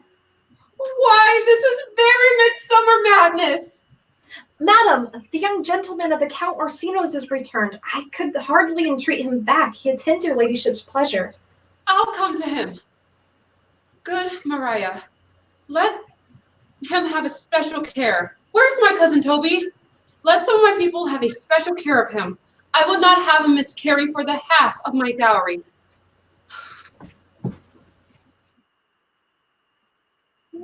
Well, did you hear? Do you come near me now? No worse man than Toby to look to me. This concurs directly with the letter. She sends him on purpose that I may appear stubborn to him. But she incites me to that in the letter. Cast thy humble swoon, says she. Be opposite with a kinsman, surly with servants. Let thy tongue tang with the arguments of state. Put thyself in the trick of singularity, and consequently sets down the manner how, as a sad face. Ah, reverend carriage, a slow tongue in the habit of some sir of note, and so forth. I have limed her, but it is Jove's doing, and Jove make me thankful. And when she went away now, let this fellow be looked to. Fellow, not Malvolio, or after my degree, but fellow. Why, everything adheres together, that no dram of a scruple, no scruple of a scruple, no obstacle, no incredulous or unsafe circumstance. What can be said? Nothing that can come between me and the full prospect of my hopes. Well, Jove, not I, is the doer of this, and he is to be thanked. Which way is he, in the name of sanctity? If all the devils in hell have drawn in little, and Legion himself has possessed him, yet I'll speak to him. Here he is, here he is. Go off. I discard you. Let me enjoy my private. Go off. Lo, how hollow the fiend speaks within him. Did not I tell you, good Sir Toby, my lady prays you to have a care of him. Oh, alas, does she so? Go to, peace, peace. We must deal gently with him. Let me alone. How do you, Malvolio? How's it with you? What, man? Defy the devil. Consider he's an enemy to mankind.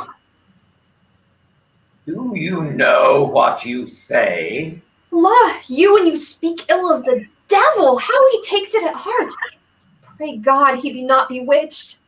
Carry his water to the wise woman. Marry, and it shall be done tomorrow morning if I live. My lady would not lose him for more than I'll say.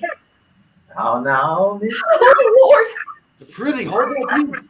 This is not the way. Do you not see how you move him? Let me alone with him. No way of gentleness. Gently, gently.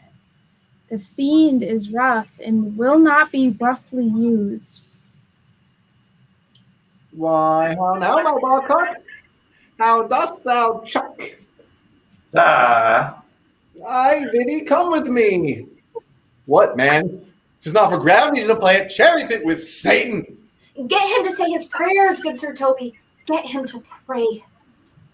My prayers, me? No, I warned you. He will not hear of godliness. Oh, go hang yourselves all. You are idle, shallow things. I am not of your element. You shall know more hereafter.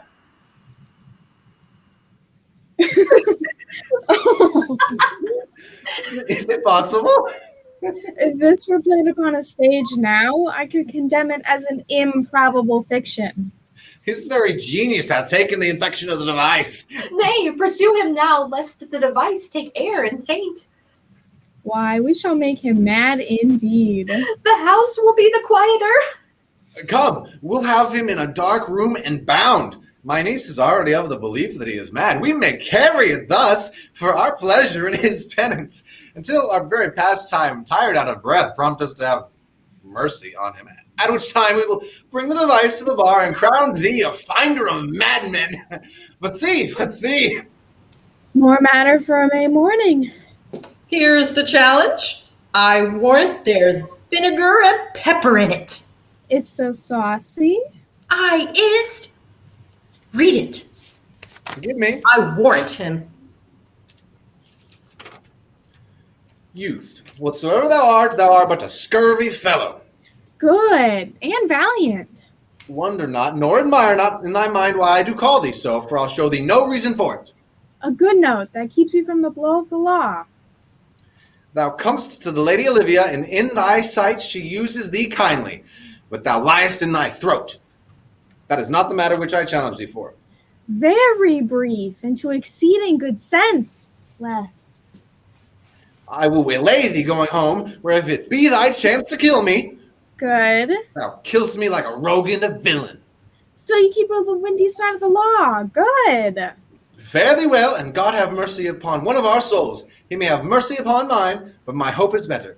So look to thyself, thy friend, as thou used him, and thy sworn enemy, Andrew Aguecheek. If this letter move him not, his legs cannot. I'll give it him. You may have very fit occasion for it. He is now in some commerce with my lady, and will buy and buy depart.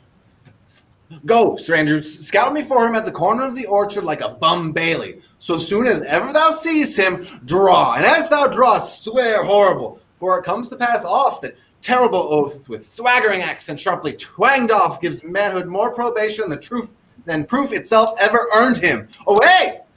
Nay, leave me alone for swearing! Now will not I deliver his letter. For the behavior of the young gentleman gives himself to be out of good capacity and breeding. His employment between his lord and my niece confirms no less. Therefore, this letter, being so excellently ignorant, will breed no terror in the youth. He will find it comes from a clodpole. But, sir, I will deliver his indignation by word of mouth. Set upon Aguecheek a notable report of valor, and drive the gentleman, as I'm sure the youth will aptly receive it, into a most hideous opinion of his rage, skill, fury, and impetuosity. This will so fright them both, they will kill one another by the look, like cockatrices. Here he comes with your niece. Give them way till he take leave, and presently after him. I will meditate the while on some horrid message for a challenge. There's something in me that reproves my fault, but such a headstrong, potent fault it is, that it but mocks reproof. But the same behavior that your passion bears goes on my master's griefs. And I beseech you, come again tomorrow. What shall you ask of me that I'll deny? That honor saved may upon asking give. Nothing but this, your true love for my master. How is mine honor may I give him that which I have given to you? I will acquit you. Well, come again tomorrow. Fare thee well. A fiend like thee might bear my soul to hell. Gentleman, God save thee. And you, sir. That guard, that defense thou hast, betake thee to it. Of what nature the wrongs are thou hast done him, I know not. But thy interceptor, full of despite, bloody as the hunter, awaits thee at the orchard end. Dismount thy tuck and be yar in thy preparation, for thy assailant is quick, skillful, and deadly. You mistake, sir. I am sure no man hath any quarrel to me. My remembrance is very free and clear of any image of offense done to any man. You will find it otherwise, I assure you. Therefore, if you hold your life at any price, betake thee to your guard, for your opposite hath in him what youth, strength, skill, and wrath can furnish man withal. I pray you, sir, what is he? He is knight, dubbed with unhatched rapier, dubbed with carpet consideration, but he is a devil in private brawl. Souls and bodies he hath divorced 3, and his incessant at this moment is so implacable that satisfaction can be none but by the dang pangs of death and sepulchre. Hobnob is his word, give it or take it. I will return again into the house and to desire some conduct of the lady. I am no fighter. I have heard of some kind of men that put quarrels purposely on others to taste their valor. But like, this is a man of that quirk. No, sir. His indignation derides itself out of a very competent injury. Therefore, get you on and give him his desire. Back you shall not to the house, unless you undertake that with me, which is much safety as you might answer him. Therefore, get on, or strip your sword stark naked, for metal you must, that's certain, or forswear to wear iron about you. This is as uncivil, as strange. I beseech you, do me this courteous office as to know of the knight what my offense to him is, It is something of my negligence, nothing of my purpose. I will do so. Senior Fabian, stay you by this gentleman till my return. Pray you, sir. Do you know of this matter?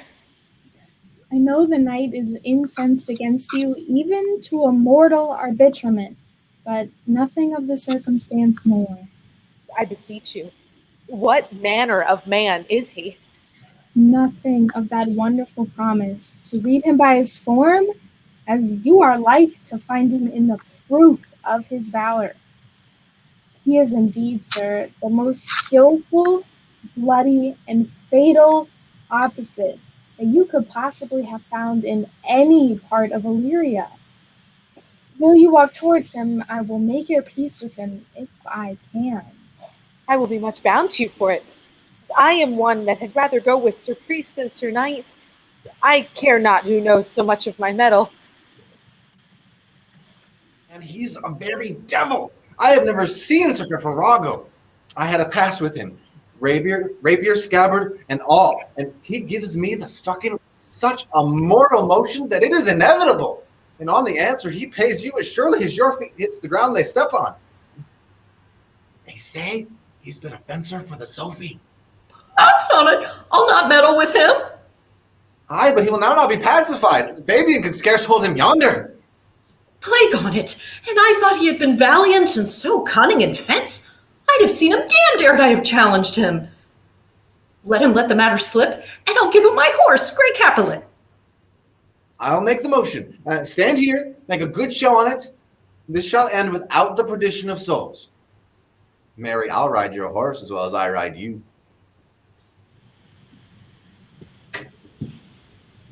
I have his horse to take up the challenge. I've convinced him the youth's the devil. He is as horribly conceited of him and pants and looks pale as if a bear were at his heels. There is no remedy, sir.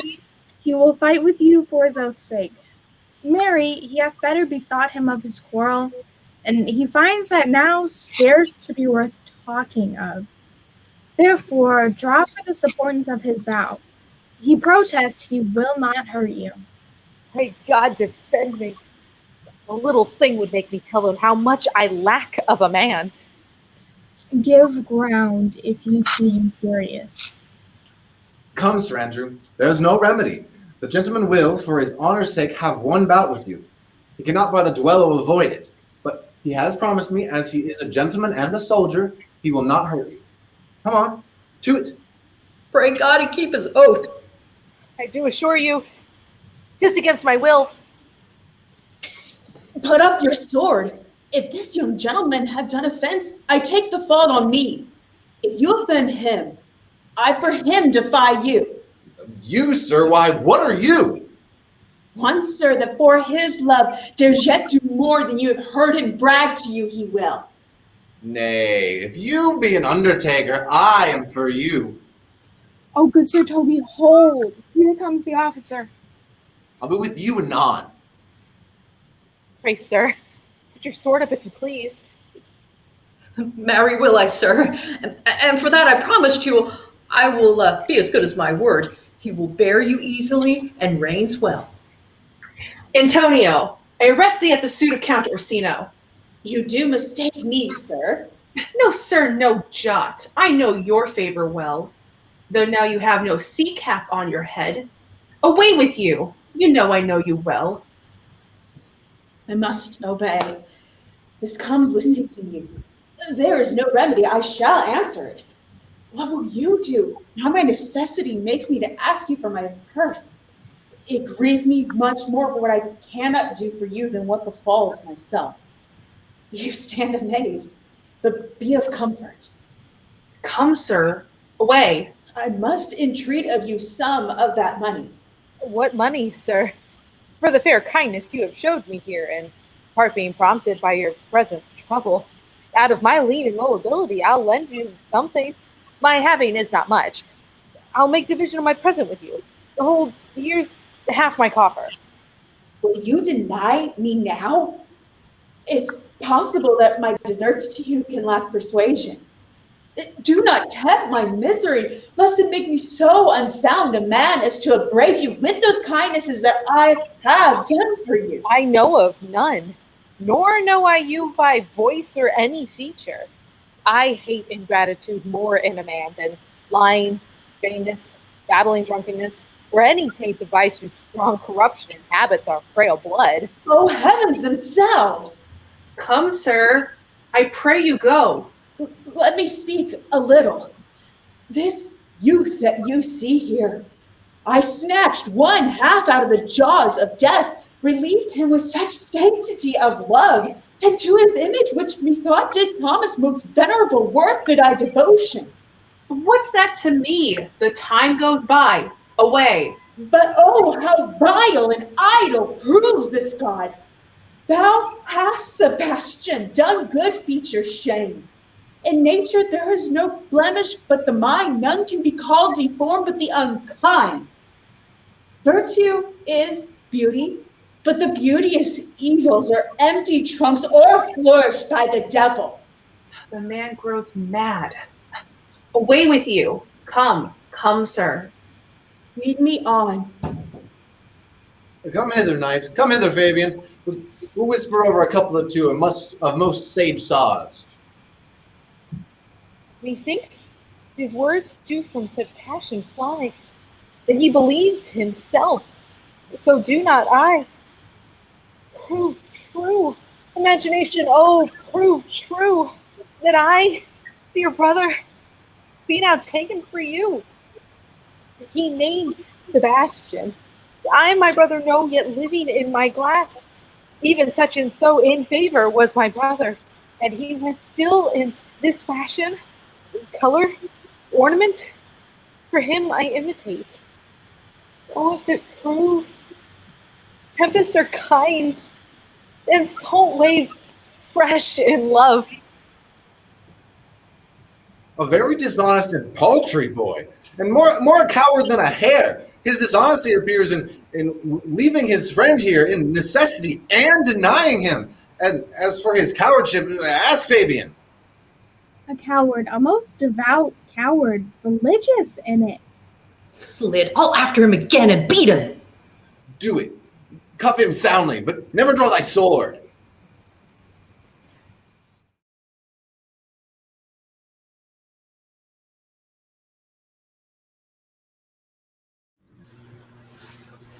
Will you make me believe I am not sent for you?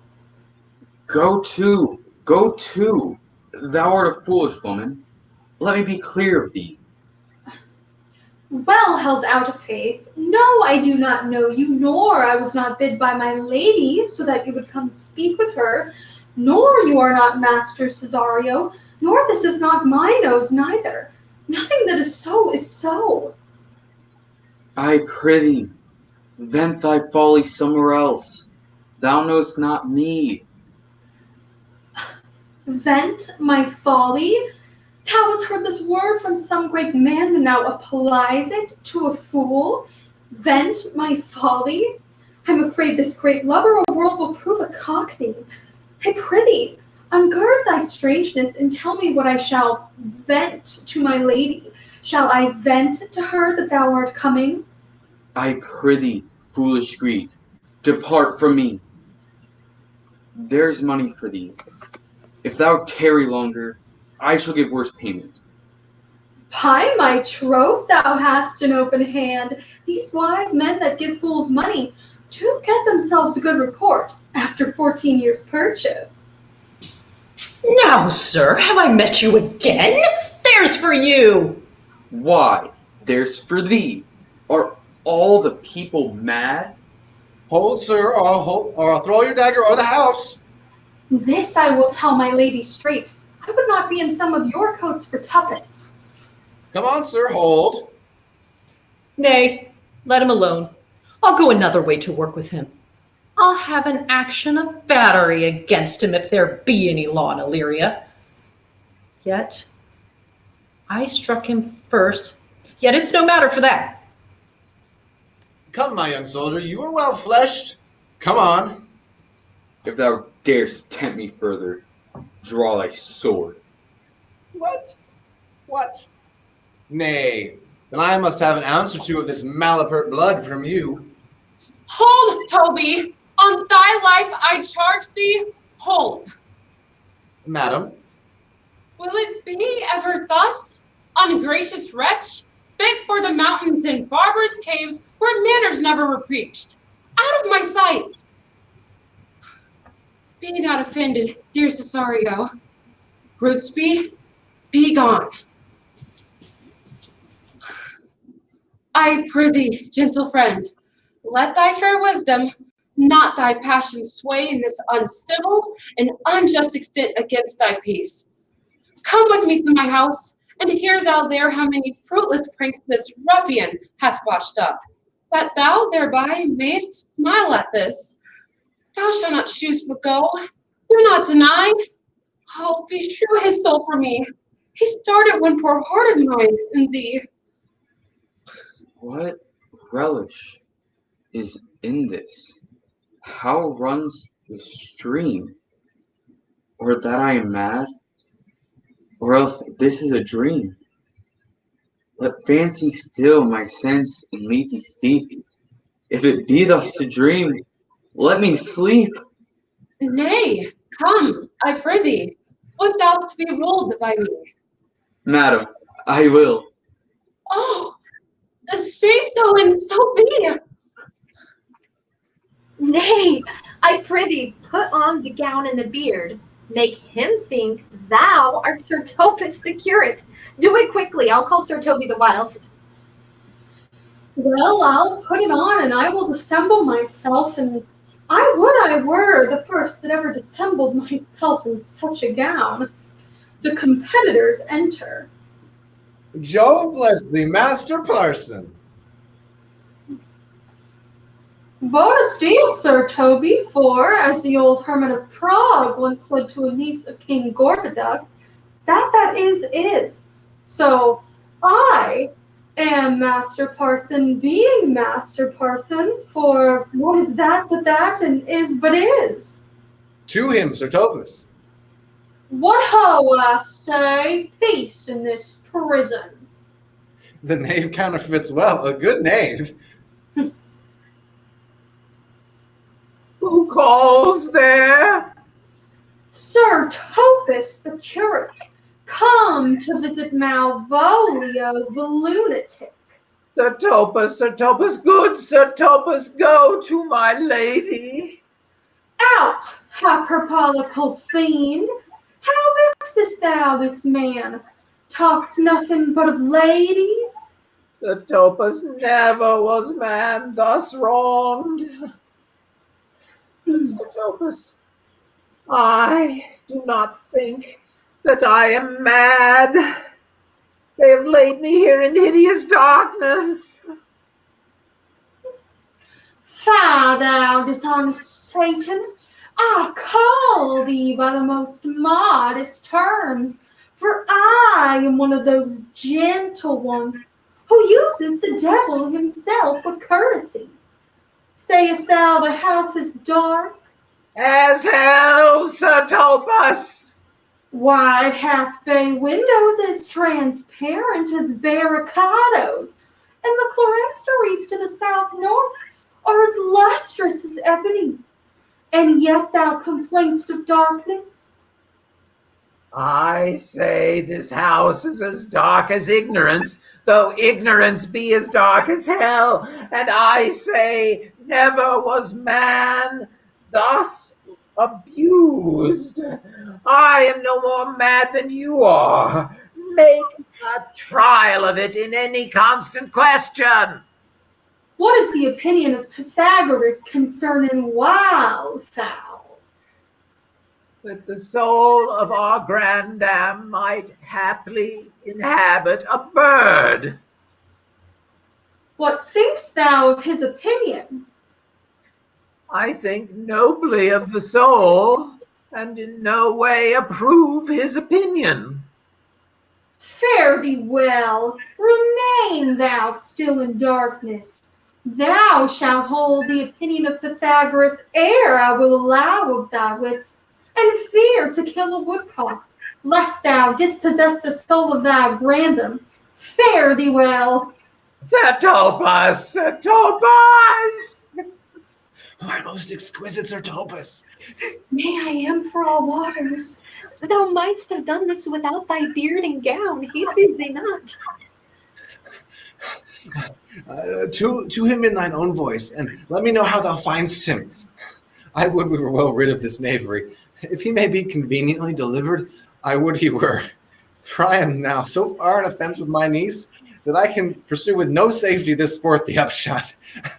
Come by and by to my chamber. Hey, Robin, jolly Robin, tell me how thy lady does. Ooh. My lady is unkind, purdy. Fool! Alas, why is she so? Fool, I say! She loves another. Who calls, huh? Fool! If ever thou wilt deserve well at my hand, help me to a candle and some pen, ink, and paper. As I am a gentleman, I will live to thank thee for it. Master Malvolio? My good fool! Alas, sir, how fell you besides your 5 wits? No, fool, there was never man more hideously abused. I am as well in my wits, fool, as thou art. But as well? Then you are mad indeed, if you be no better in your wits than a fool. They have propertied me here. Keep me in darkness. Send ministers to me, asses, and do all they can to face me out of my wits. Advise you what you say, the minister is here. Malvolio, Malvolio, thou wit the heavens restore, endeavor thyself to sleep, and leave thy vain bibble babble. Sertopus? Do not speak to him, good sir. Who? I, sir? Not I, sir. God buy you, good Sir Topus. Mary, amen. I will, sir, I will. Fool, fool, fool, I say! Alas, sir, be patient. What say you, sir? I am ashamed for speaking to you. Good fool, help me to some light and some paper. I tell thee I am as well in my wits as any man in Illyria. Well a day that you were, sir. By this hand I am. Good fool, some ink, pen, and light, and take what I will put down to my lady. It shall advantage thee more than ever the bearing of letter did. I will help you to it, but tell me true. Are you not mad indeed, or do you but counterfeit? Believe me, I am not. I tell thee by this hand. Nay, I'll never believe a madman till I see his brains, but I will fetch you light and paper and ink. Fool, I'll requite it to you in the highest degree. I prithee, be gone. I am gone, sir, and anon, sir, I'll get with you again. In a trice like to the old vice, your need to sustain. Who a dagger of laugh, in his rage and his wrath, cries a heart to the devil like a mad lad. Pare thy nails, dad, adieu, goodman devil. This is the air. That is the glorious sun. This pearl she gave me. I do feel it and see it, yet 'tis not madness. Where's Antonio then? I could not find him at the elephant, yet there he was. And there I did find this credit that he did range the town to seek me out. His counsel now might do me golden service. For though my soul disputes well with my sense, that this may be some error, but no madness, yet if 'twere so, she could not sway her house, command her followers, take and give back affairs with such a smooth, discreet, and stable bearing as I perceive she does. There's something in it that is deceivable. But here the lady comes. Blame not this haste of mine. If you mean well, now go with me and with the holy man into the chantry by. There, before him and underneath that consecrated roof, plight me the full assurance of your faith, that my most jealous and too doubtful soul may live at peace. He shall conceal it whiles you are willing it shall come to note. What time we will our celebration keep according to my birth. What do you say? I'll follow your good wish and go with you, and having sworn truth, ever will be true. Then lead the way, my love, and the heavens so shine that they may fairly note this act of mine.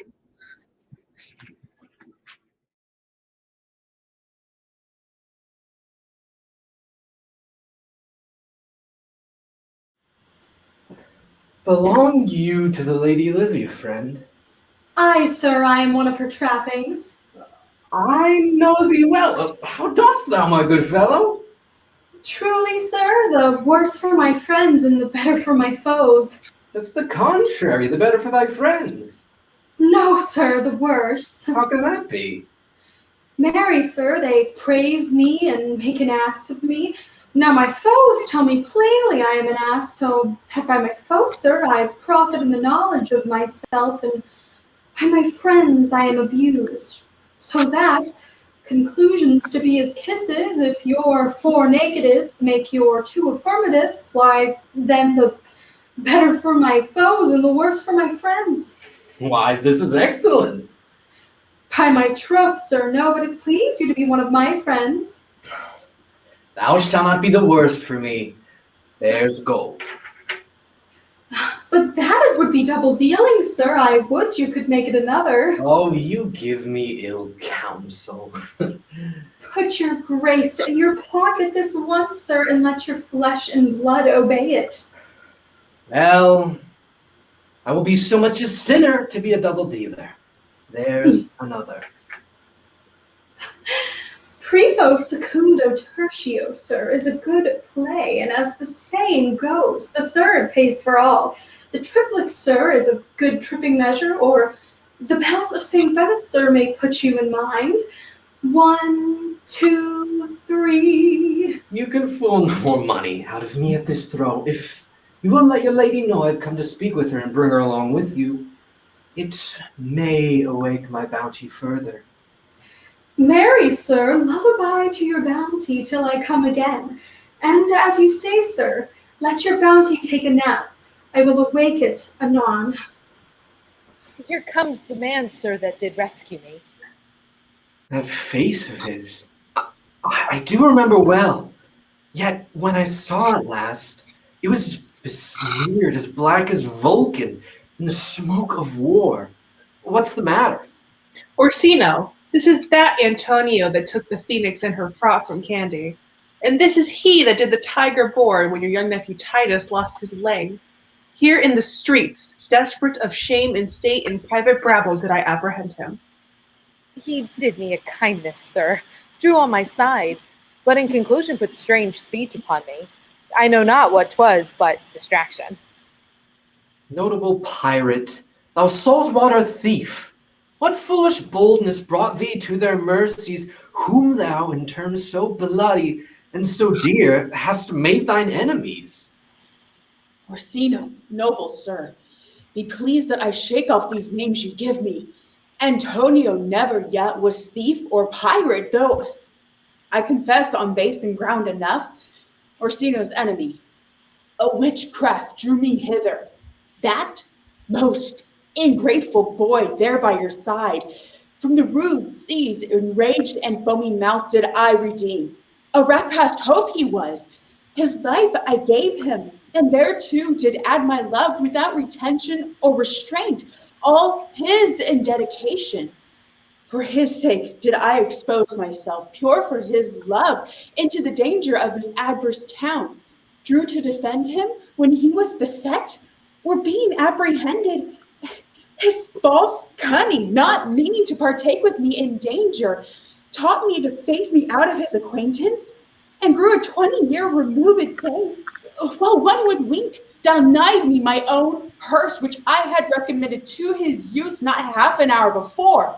How can this be? When came he to this town?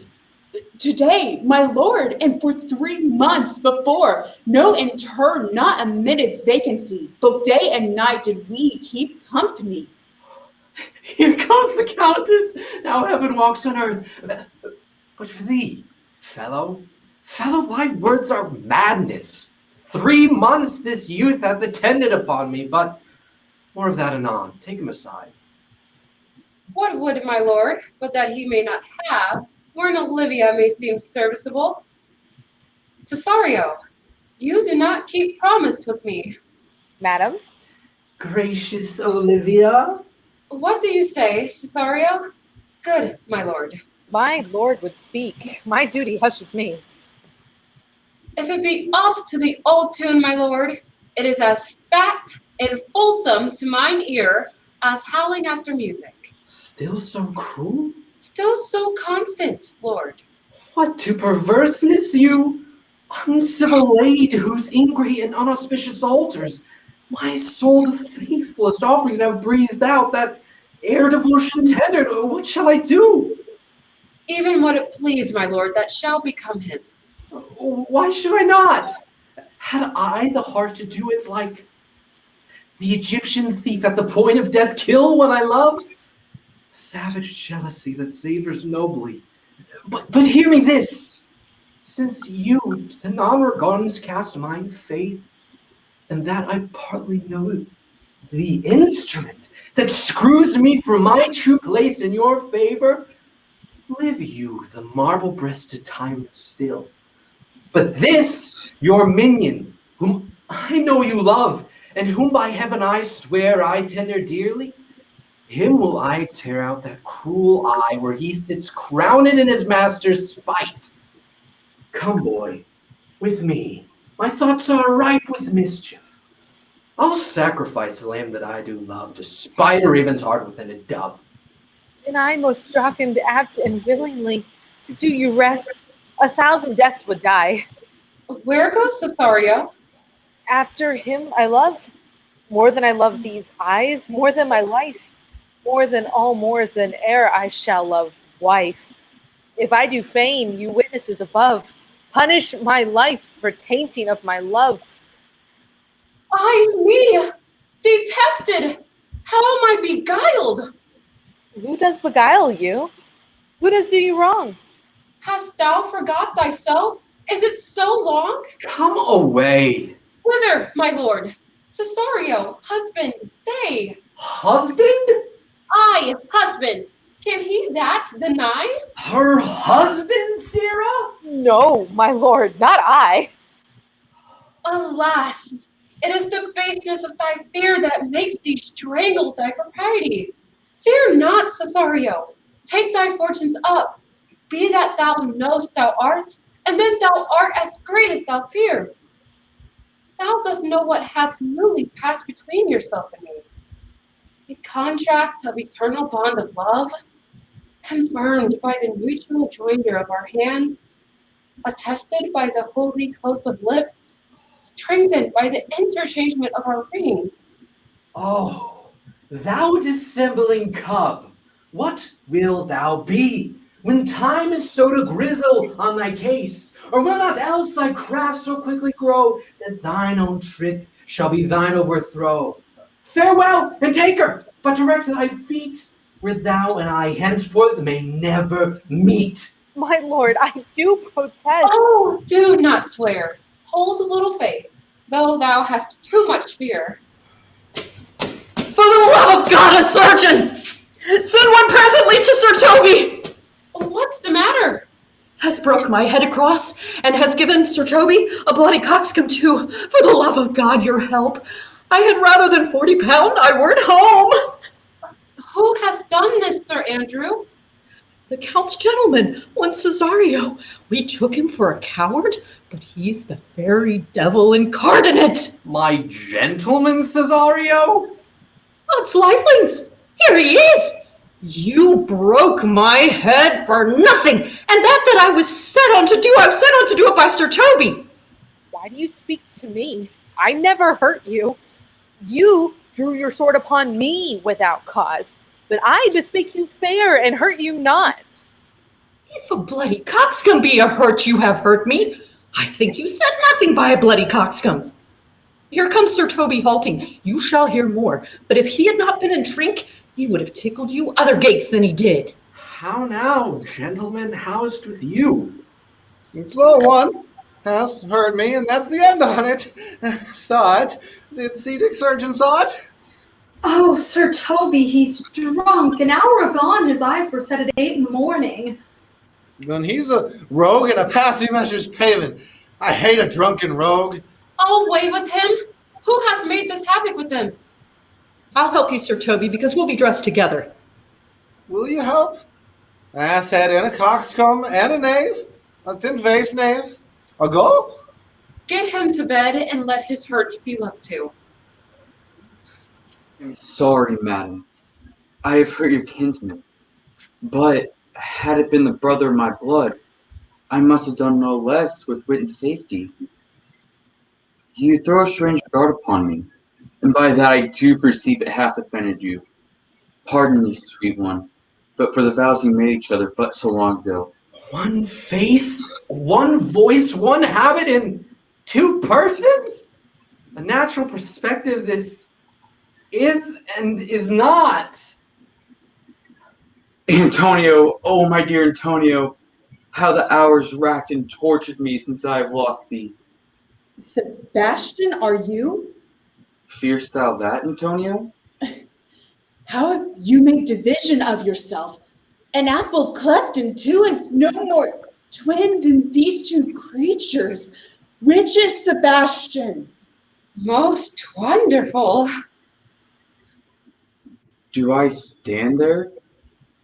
I never had a brother, nor can there be a deity in my nature of here and everywhere.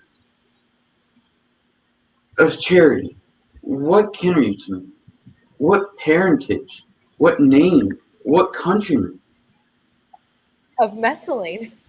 Sebastian was my father. Such a Sebastian was my brother too. So when he suited to his watery tomb, if spirits can assume both form and suit, you've come to fright us. A spirit I am indeed, but in that dimension so grossly clad from the womb I did participate. Were you a woman, as the rest goes even, I should my tears that fall upon your cheek and say, thrice welcome, drowned Viola. My father had a mole upon his brow, And so had mine. and died that day when Viola from her birth numbered 13 years. Oh, that record is lively in my soul. That day he finished his mortal act, that day that made my sister 13 years. If nothing lets to make us happy both, but this my masculine usurped attire, do not embrace me until each circumstance of place, time, fortune, do cohere and jump, that I am Viola, which to confirm, I'll bring you to a captain in this town where lie my maiden weeds, by whose gentle help I was preserved to serve this noble count. All of my occurrence of my fortune since have thus been between this lady and this lord. So comes it, lady. You have been mistook. You would have been contracted to a maid, nor you therein, by my life, deceived. You are betrothed both to a maid and man. Be not amazed, right noble is his blood. If this be so, as yet the glass seems true. I shall have share in this most happy wreck. Boy, thou hast said to me 1,000 times, thou never shouldst love woman like to me. And all those sayings do I overswear, and all those swearings do keep as true in soul as doth that orbed continent, the fire that severs day from night. Give me thy heart, and let me see thee in thy woman's weeds. The captain that did bring me first on shore hath my maid's garments. He, upon some action, is now in durance at Malvolio's suit, a gentleman and follower of my lady's. He shall enlarge him. Fetch Malvolio hither. And yet, alas, now I remember me. They say, poor gentleman, he's much distract. A most extracting frenzy of mine own from my remembrance clearly banished his. How does he, Sirrah? Truly, madam, he holds Beelzebub at the stave's end as well as any man in his case may do. Has here writ a letter to you. I should have given it to you today morning, but as a madman's epistles are no gospels, it skills not much when they're delivered. Open it and read it. Look then to be well edified, for the fool reads the madman. By the Lord, madam, you... How now? Art thou mad? No, madam, I do but read madness, and your ladyship should have it as it ought to be. You must allow vox. Prithee, read it thy right wits. So I do, Madonna, but to read his right wits is to read thus. Therefore prepend, my princess, and give ear. Read it you, Fabian.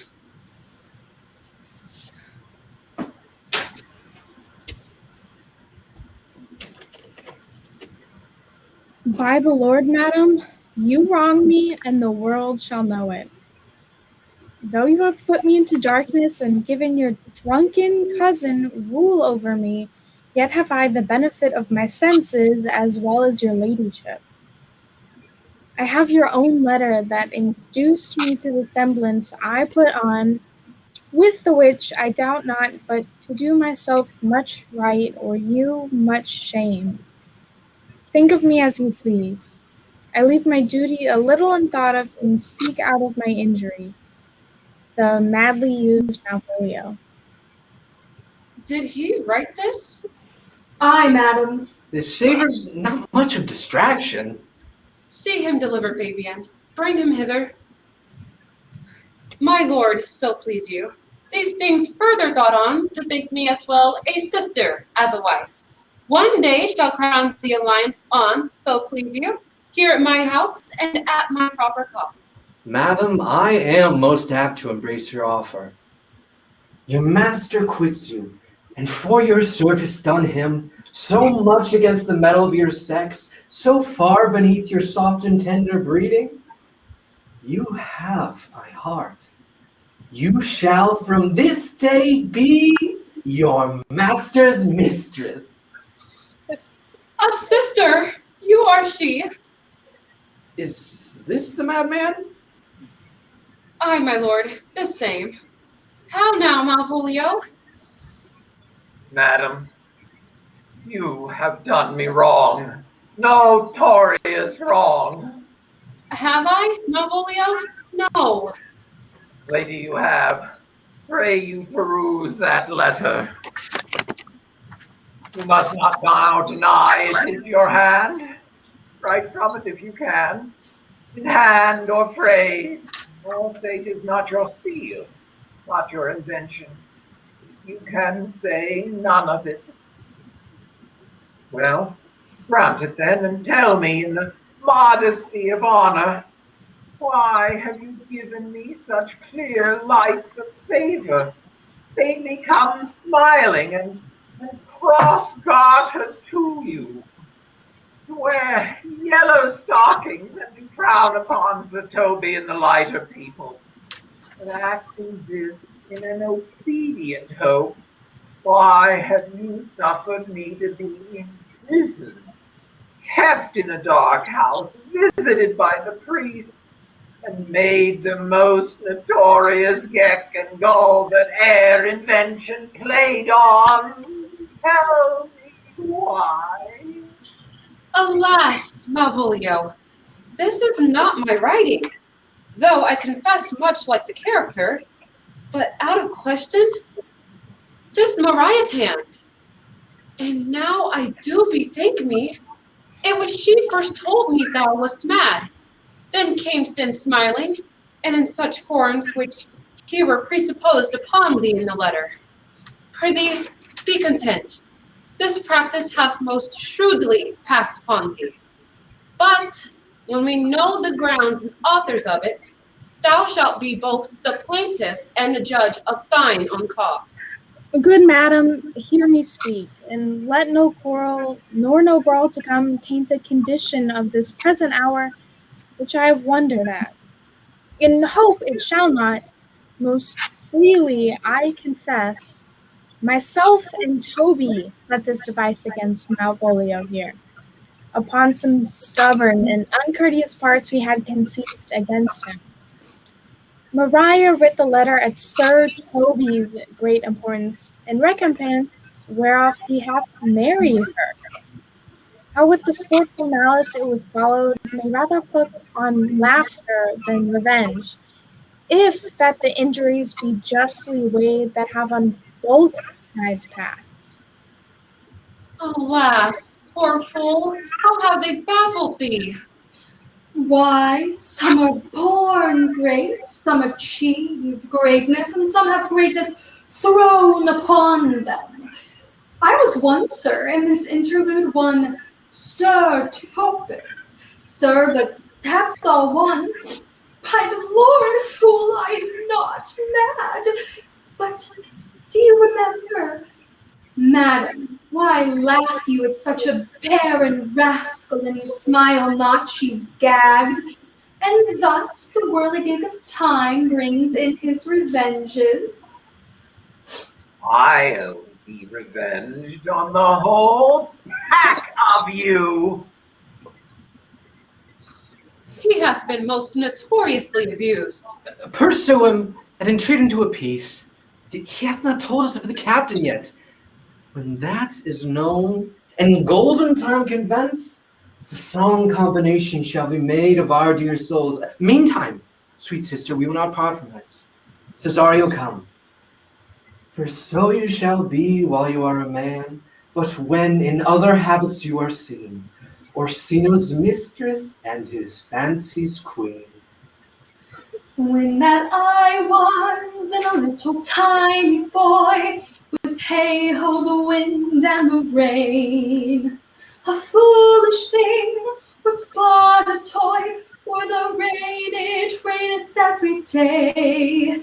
But when I came to man's estate, with hey-ho, going down the rain, 'gainst knaves and thieves men shut their gate. For the rain it raineth every day.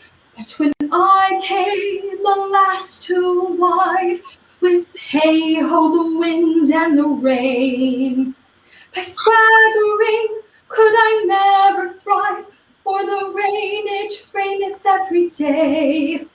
But when I came unto my bed, with hey-ho, going down the rain, with toss pods still had drunken heads, for the rain it raineth every day. A great while ago the world begun, with hey-ho, the wind and the rain. But that's all one, our play is one, and we'll strive to please you every day.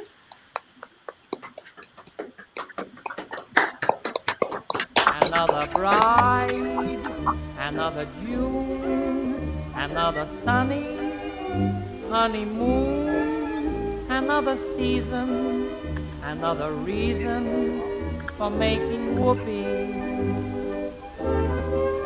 A lot of